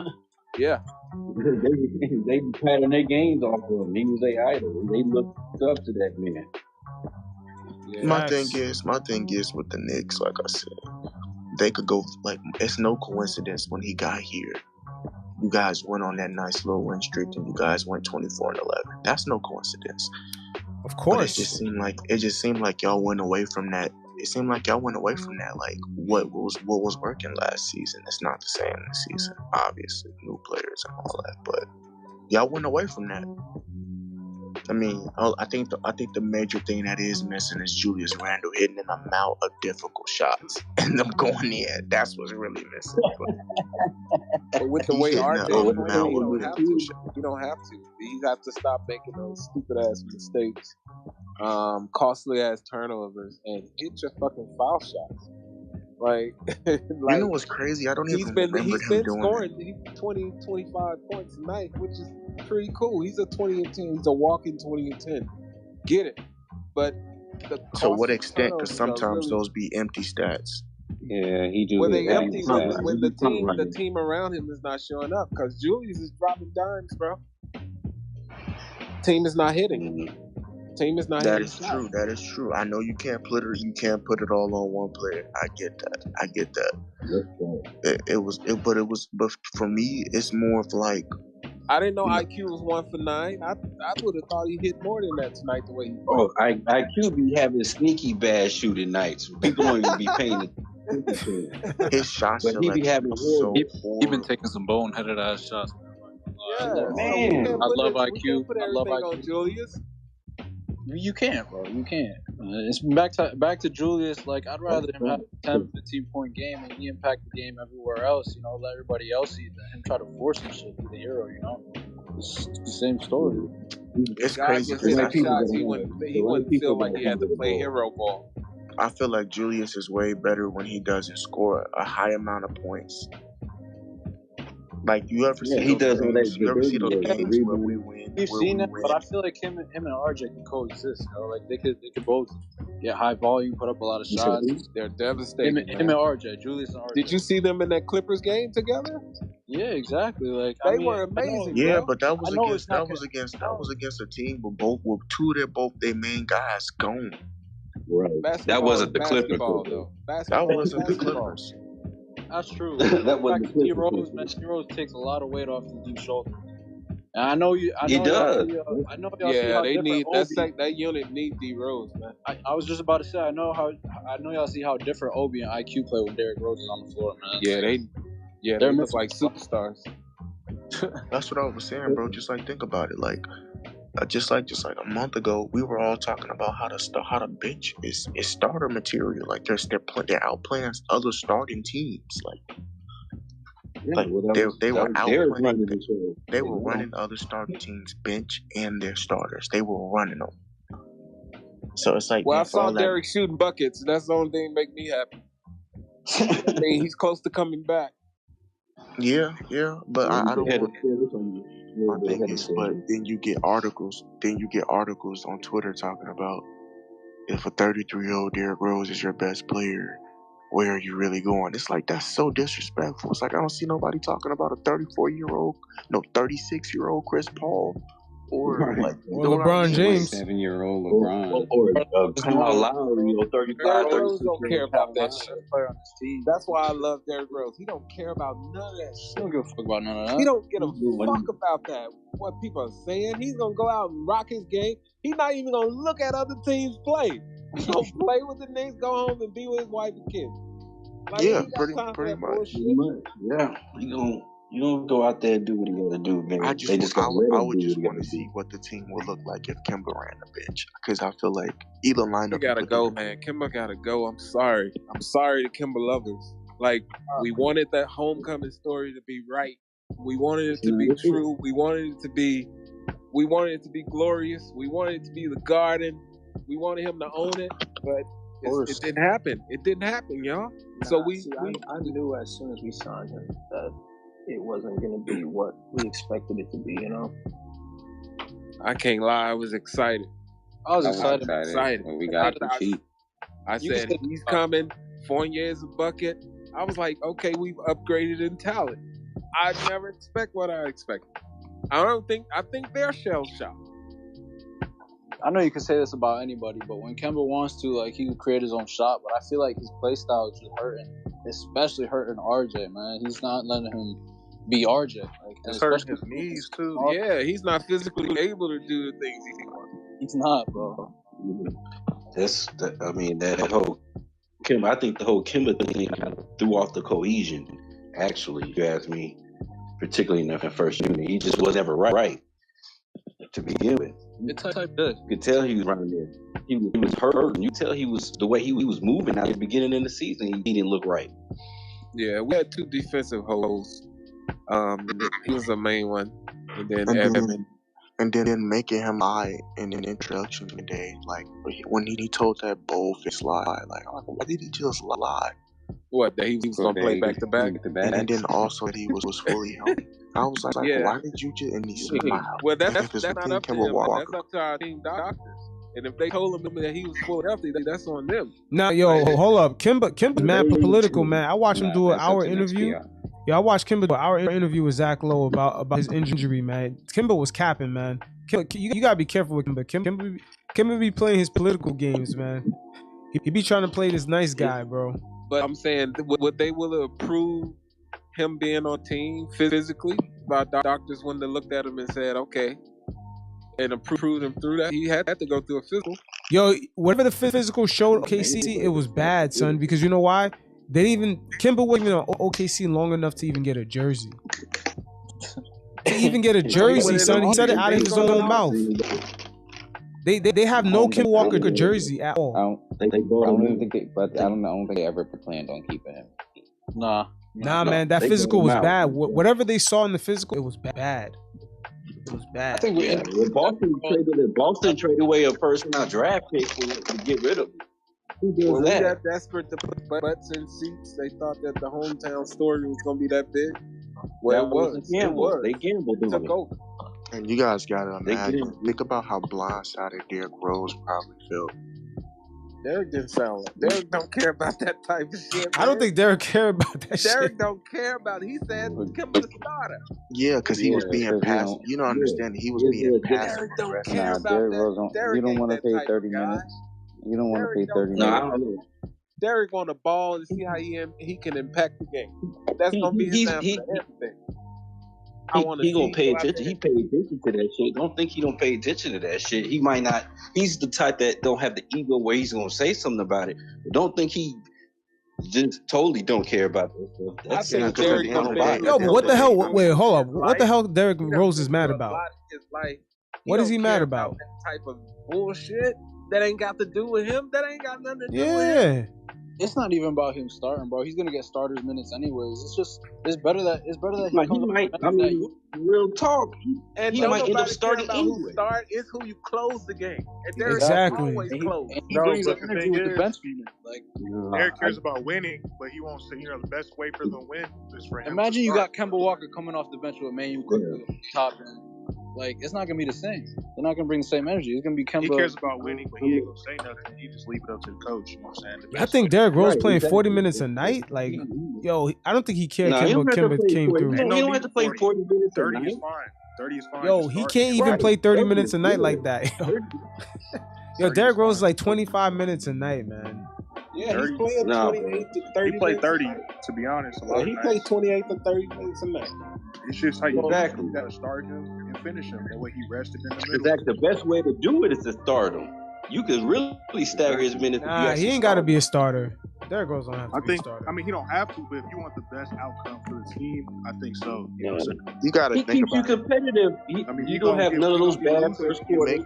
You make the argument. It's like look at it like this from our biased point of view. Let's just talk about. Let's just be real about it. You make the argument whenever Derrick Rose gets in the game, you guys are in a deficit. We all watch these games. We always know that's what the bench does. But we all know the you know what I mean, the effect is Derrick Rose that usually gets the league cut down, instant scoring, whatever you want to label it, microwave scoring. But then I don't call it microwave scoring if everybody else around him is flourishing because of him. So we're just gonna say he making a win. We need that original bench squad back together. With the original bench squad back together. So look, this is my issue, right? So when you notice every time he comes in the game, you guys are in a deficit. Wouldn't it make sense when you see the games that you guys do start with him, that you guys aren't in a deficit in the first and in the second? And then from there, it just goes on from RJ or Julius Randle doing stupid shit in the third and fourth. But I mean, it's just like, who wants to keep playing from behind? No one wants to keep doing that. It's counterproductive. Yeah, that sucks. But I need. And Derek then you gotta play. You need a lot more energy that way too. Yeah, and Yeah, Derek you gotta play play basketball. That's what's crazy. You have more energy. It's the fourth quarter with all them young boys. Derek know how to settle them down, get a bucket when we need a bucket. He know how to push the pace when we need to push the pace. We need Derek in the fourth. It don't matter who starts. Yeah, but then think about it, right? Think about it, right? Think about it. You got to think about it. But look, you're not thinking about it from a coach point of view and a player's point of view. Once Tibbs rides that bench, right? Because the starters aren't giving him nothing, right? Think about how many minutes they've been in the game, all in one segment. Now they ain't been in the game for about 7 minutes. They've been in the game for about 7-8 minute segment. So then when the fourth come, they gassed. Yeah, really, I just think that he should, start for the first 6 minutes, then sit, and then come back for the last 8, and repeat that for the second. I feel like he'd be rested to start and finish both. Because them third quarter starts are horrible. Yeah, they're terrible. You gotta have somebody out there that can actually run that. Starts are horrible. We need a point guard, man. We need a serious starter point guard. We ain't no point guard gonna make Randle play better at this point. You know what I'm saying? No. That's up to Randle. Exactly. Nah, we don't know that for sure. You know what I'm saying? Who the point guard is, Randle gonna, play the same way. You could get let's just say you could get triple double. Say it again, I didn't hear you. You could get triple double. You could get triple double Russell Westbrook. Randle's still gonna play trash. Please don't. Anybody who play trash with Westbrook. Far away from the Knicks. Yeah, I don't know what's wrong with him this year. I mean, he was already playing like this against good teams last year, but like now he does it against most teams. I don't even know. I mean, is the ball change? I don't understand. You talking about Randle? Yeah, I'm just talking about Randle. They didn't mention too much about the ball change. A lot of people say it felt the same. Some people say it felt different. Man, at the end of the day, if you're a hooper, you're a hooper. It don't matter what the ball is. Yeah, for real. Nah, it matters. It matters because remember they tried to do that synthetic shit a couple years back. It matters. But this is Julius' worst year, even one of his bad years. Like this is not even his regular year. He's a regular 20-10 guy. He's like having some clunkers. It's wild, man. I don't know. And then when Tibbs leaves him in garbage time to help his stats, that's what I don't like. And that's the thing. He's a vocal point in the team. Like, you could say y'all need a point guard, but that's not even gonna I feel like Rose is just as good for that situation as a point guard. If you use him right, it's not gonna matter because your main guy is playing the way he's playing. You know what I'm saying? It don't matter who, unless you put like he shouldn't be the main guy anymore. I mean, yeah, but in that fourth quarter, Rose has always been the main. I mean, we need to settle down. Hey, wait, time out, Yankees. No, that's not true. Because you guys have an agenda. Well, not you, but Tibbs has an agenda to push the ball and give it to Randle in the ISO in the fourth and let Randle take it. Rose is just the guy that actually hits the shots. He's not the guy that has, I mean, he's like kind of splits it. At least last year it was like that. He wasn't. You think about it. Think about it. I got a perfect example. The best game that I ever witnessed, the most intense game, was that Lakers versus Knicks game last year. It was the best game, like hands down. He won that game for y'all 3 times. Which one? In LA or in LA? Yeah, in LA. When RJ shot that we lost that game, shot. Right? Yeah, we lost that game. Yeah. He won that game for y'all 3. No, all I know is I'm talking about that game when Allen Horton Tucker, the THT shot that dagger 3. I remember. He won that game for y'all 3 times. He got the steal. He hit the tough layup, and he did something else. But it was like 3 times y'all should have closed out on that game. He won that game, and each time y'all got the ball back on offense, y'all gave it to Randle for a game-winning shot, and he missed all 3. At what point do you not say Randle's not working? He's not that guy. I'd rather that guy be RJ right now. If I'm being honest, that comes down to Tibbs. Tibbs should be ashamed of himself, though, because at one point, do you not understand that the dude that you got on your squad, you had him when he was the MVP? You've seen what he did. Correct. What are you doing right now? You know who needs to have the ball in his hands at the end of games. Why? But it's just political. That's the thing. That's the new era of basketball. We play politically correct basketball. That's whoever makes the big bucks don't shoot this ball.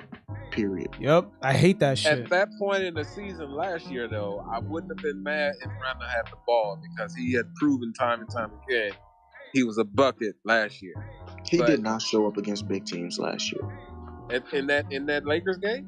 No, he didn't. I'm talking about like regardless, he just shit the bed most of the times on big games. Hold on, let me ask you a question real quick. Do you think Tibbs has the power? I mean, Randle has the power to shy away Tibbs and take the last shot anyway, or just Tibbs could tell Randle, yo, you're not taking this last shot. He's gonna do it anyway. But do you think Tibbs could be like, yo, you're not taking this last shot? They just run off adrenaline. Like you can tell them to play. I still think they just go off of what the defense gives them. Like at the end of the day, he ain't that guy though to do that. No, he's not that guy. Wait, who's not that guy? Who? Not him. No. What I'm saying is, do y'all think Tibbs has the power? Does Tibbs have the power to tell Randle, yo, you're not taking this last shot? It's going here. He has the power as the coach. He's the coach. Will Randle listen? Nah, some coaches don't have that power. Will his ass be on the bench? Yo, some coaches don't have that power. I'm really but he's not LeBron James. Exactly. He ain't above being benched. Nah, but like Tibbs not gonna do that. He don't want to hurt his feelings. No. My thing is, y'all think it's his feelings or the money he's getting paid? If it is 15 seconds left already in the got fourth, paid too, so he's not gonna cross that line. When that money kick in, man, that politics be changing, man. Hey, what I'm trying to tell y'all is, if it is 15 seconds in the fourth quarter, Tibbs ain't never cared. And Randle, if let's just say Tibbs drove a play for someone else, and Randle goes in the ISO, he posts someone up, and he says, "Give me the ball." If you do not give Randle that ball, it would be an issue. That's dead serious. It would be an issue. That's like dead serious. Randle look like he'll. I don't know if he's in a position to be able to get upset about that right now, especially. He's not that guy. Look at what just happened. He gets double teamed and he waits. He waits an extra 3 seconds to give it to RJ Barrett. He forces him to take RJ. He could give it to him 2 seconds earlier and let him drive on Rondo. He's not that guy. I think he's starting to realize that it's not his team no more. I don't think he's in a position where he could be calling the shots like that. Maybe last year he had that pull. Yeah, last year. We gotta leave that shit alone. Yeah. I hope y'all right. You cannot run the offense through that guy at all. Run it through RJ, man. I don't know. Maybe I'm biased, but he's young. I like the way it looked through RJ, but I'm not saying we don't need Randle, because ain't nobody gonna dog out no rebounds like Randle. Like I said before, Randle could be a third option, man. He could be a third Randle option. Gonna get you. He could be a great 10 to 15 rebounds a night. Mm-hmm. I mean, I like the way RJ be down in the post, just sucking up rebounds and getting them easy. Look, he can get on the pick and roll, pick and pop. I'll take 12 just to 15 take the shot. points. Stop dribbling. We'll take Randle. Stop dribbling. Stop trying to do all that extra. Limit him to 2 threes a night. Yeah, I think that honestly, the way RJ's been playing, he's improved, and I think him and Rose play off of each other more so than like Rose and Randle, just because like RJ's kind of a more versatile offensive player than Randle. Oh yeah. If Randle play right, they can run that pick and roll. Yeah, I mean, he's big. Rose ran it with Pau Gasol and Carlos Boozer. He can run it with Julius Randle. Julius Randle actually commits to it. Like, and Rose had a confidence to come off. Rose gonna help Mitch so much more. RJ still makes some horrible decisions, though. I mean, he's young. He's young. But my thing is, you can't be upset because that man really goes and attacks the bucket relentlessly, though. I found him learn what shot is the right shot to take. And that's what he got to learn. And this whole fast break, even though it should have been early and he should have drove to the basket, I'll live with that. But I feel like at the end of the day, he's the least person that needs that type of criticism is IQ. If it's shot selection, we need to be talking to IQ, not RJ Barrett. I mean, I feel like RJ is the elephant in the room. Playing with D Rose, like help him play better. You know what I'm saying? Just having a veteran type point guard next to RJ, and have RJ take more shots than Randle. It's crazy because you think about it. It's like IQ and Obi Toppin been benefiting from it. They've been drinking from the fountain, but it's like RJ Barrett been in dry dust. It's like he's been having figure it out on his own. Which I mean, it's gonna make him tough. But at the end of the day, like he's not getting the luxury that IQ and Obi Toppin get. I think the Knicks fans are very, very knowledgeable, and we're very patient with RJ because we understand he came to us at what 18, and we've watched this boy grow season after season, and we're seeing the results right now. We're seeing it, and we know RJ is going to be a fucking beast. Did Mitchell Robinson play tonight? Nah, he should be back next week. And that's the thing. Mitchell Robinson got his pop back. That boy is on a tear. He don't even have D Rose with him. D Rose is gonna make him better too.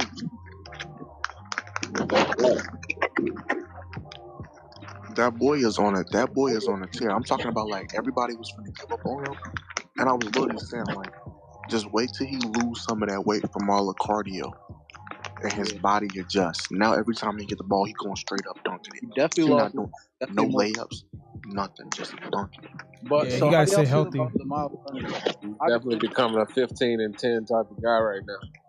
He could. So why is everybody talking about Miles Turner? Because he can't stay healthy. Miles Turner, because it gives y'all a different look at the five. Spacing. They talking about they need a space stretch. Fuck all that. Mitch can't stay healthy, man. It's always between him and Nerlens Noel. It's always up and down. This guy's in, this guy is out. Shit, Nerlens barely played all season.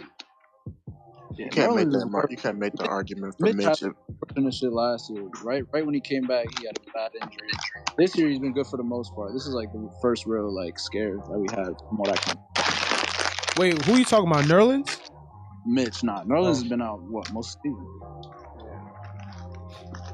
No, Mitch has been out on and off. Yeah, Mitch has been on and off too, especially he's been on and off so much that he had to come off the bench for like a stretch like a few weeks ago, like 2 weeks ago. I do remember Nerlens starting a little bit, but I mean, we'll see, man. What is this? His fourth year? His contract year?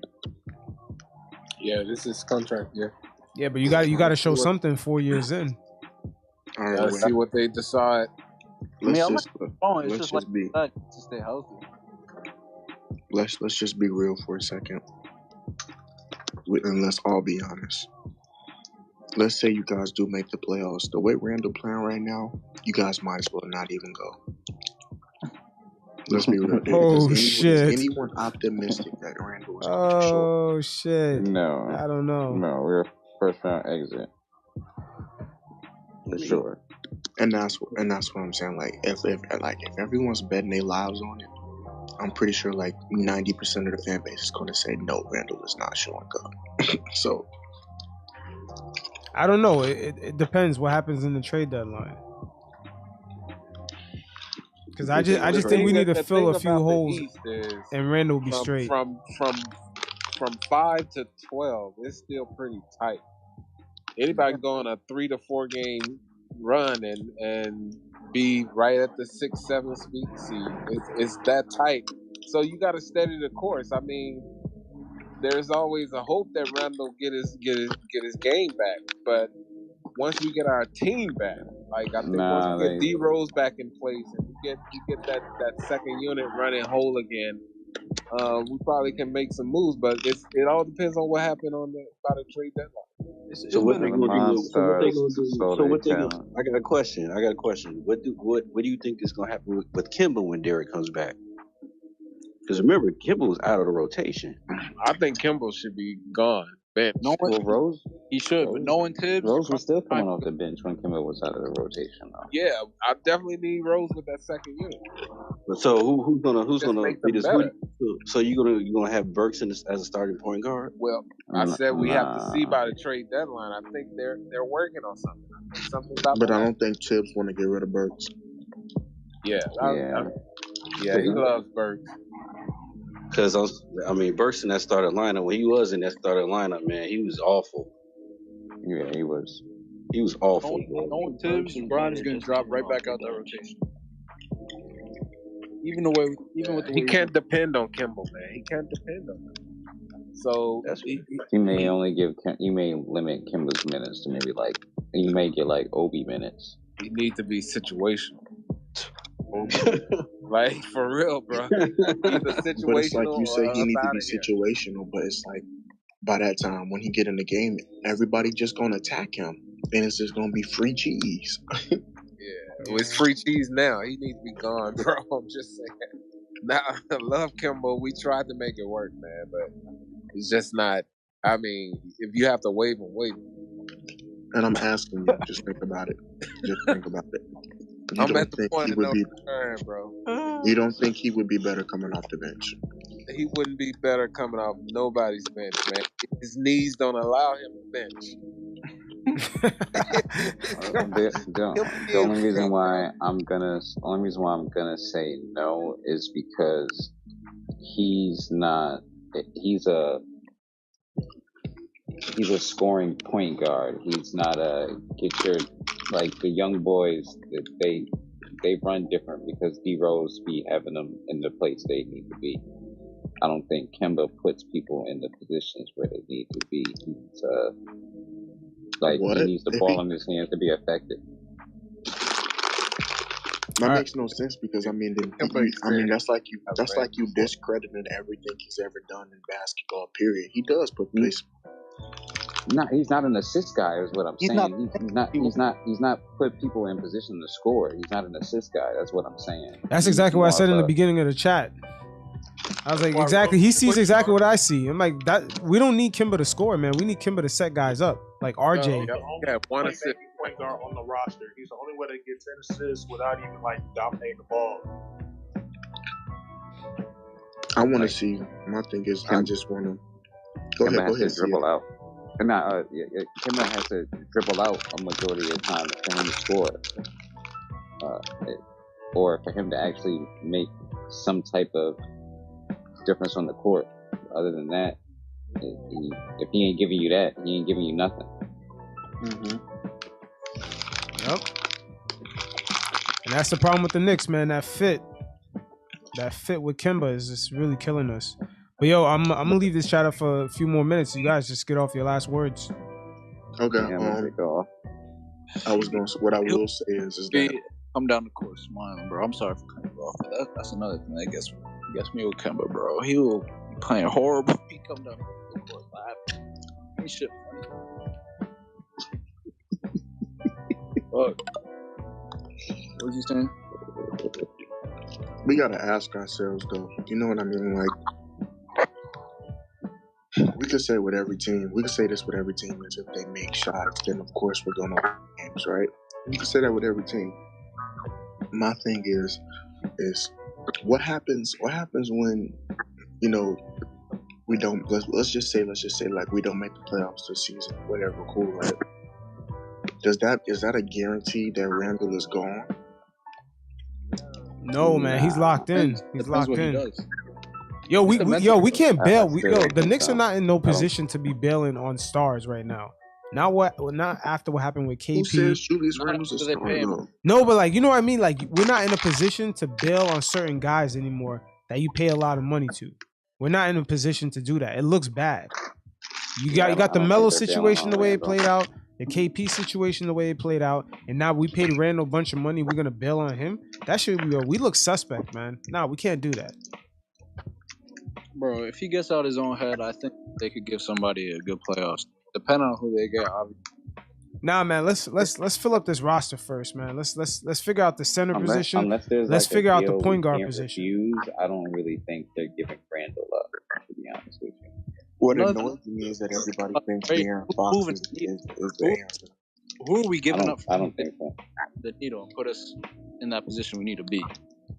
Because obviously we need to package a couple guys to get somebody that's gonna make a difference. So let's talk about who's expandable. I mean, we could say that, but look, the Clippers signed Blake to 5 years and traded him within 6 months, and Leonard still went there. So we have to get rid of Randle. Let's just build around RJ and Grimes. I don't care if we take a step back this year. Nah, you can't. You're not in a position to take a step back with RJ. Fan base won't allow it. I don't think Dolan wants that either. Nah, man, we're not in no position. Yo, we're not no lottery team again, man. No. Yeah. This ain't no rebuilding mode. Why is that a lottery team? I mean, Charlotte took a step back And look what they have now. They have Ball and they have Bridges. Like, yeah, well, but that's them. That's them. Well, the Knicks ain't falling into that realm no more, man. Yeah, the Knicks are Randle and Kemba. Is that what we want? No, man. Really we're not Randle and Kemba, man. We're not Randle and Kemba. We're definitely not Randle and Kemba. We give up on Randle, right? He's not working. We're trying to give him up to some other team. Who's going to take him and pay him $100 million, seeing that he's not working? But he's not even a max play. Like that contract is movable. That contract is not even a max. It's not even a max. But for what? For what? And especially if they're giving up on him, who's going to pay him and take him when he's playing back? Yo, this team's out take him under that that contract is not a max deal. It's movable. It's not a max deal. I mean, it's not max. It's teams that'll take him, but moving Randle is not the answer right now. Not right now. Yeah. And I feel like there's more. So the answer. So what you're saying is the answer is to build on Randle? No, build on what we have, man.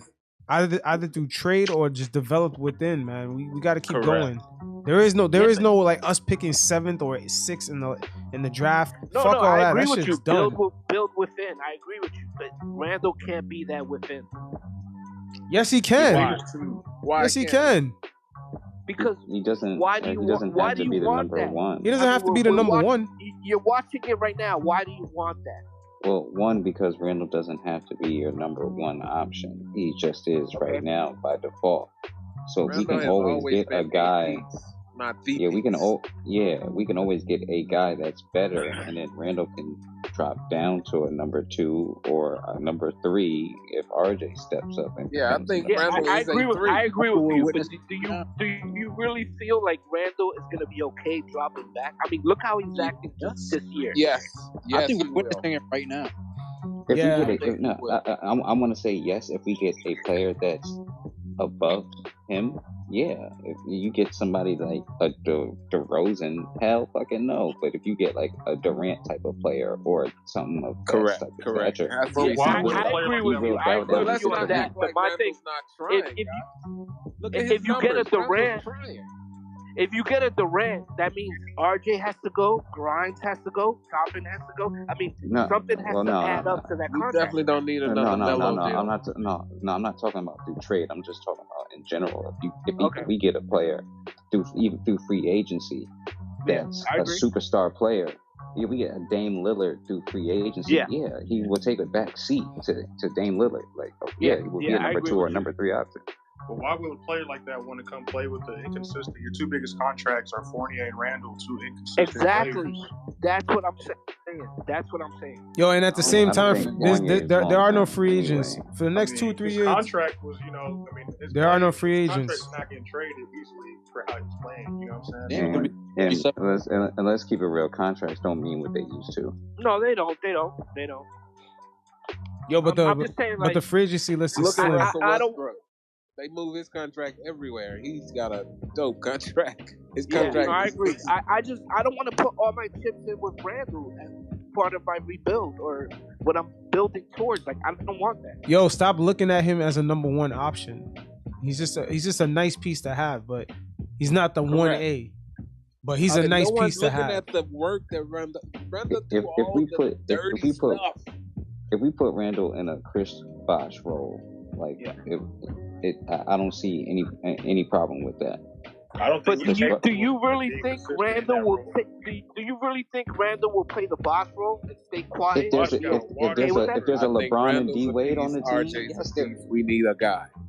Yeah. If there's a guy, then he's going to take. He has to take that step back because he's not that dominant player as that guy. Like, D Wade had to take that step back. Look how he's acted this year. If you look how he's acted this year, I don't see that. I don't see it. Take that step back. He won't take that step back, man. Did you not see what happened? Do you not see what happened if you don't want to play the way he don't want to? He totally give up on the play in his body language. Exactly. Lopsided. That's my thing. He doesn't have that in him. He won't take that's the Fournier and Kemba and dudes like that. I just don't really feel like it would be the same way if they had Kemba a guy make it till he make it. Yeah, I think if there was I real feel like number Randle one. has tasted the spotlight and he loves it, and he's not gonna take that step back. Exactly. I see it totally different. Nights where we have synergy, where everyone's clicking, hitting shots. Randle's moving, he's grooving, he's diving, he's getting balls. Everyone's getting into their assignments. And nights where he's doing the same thing and guys are clunking and bricking, and now he's bricking. Frustration sets in. He gets fixated on the referees. It's just and this is becoming a pattern with him. And I think the Knicks will always be the Knicks, bro. Don't worry. Yo, I'm gonna end on that, fellas. My phone's about to die, but you guys stay up. Everyone follow each other. And Wednesday night we'll all link up again for the Miami Heat game.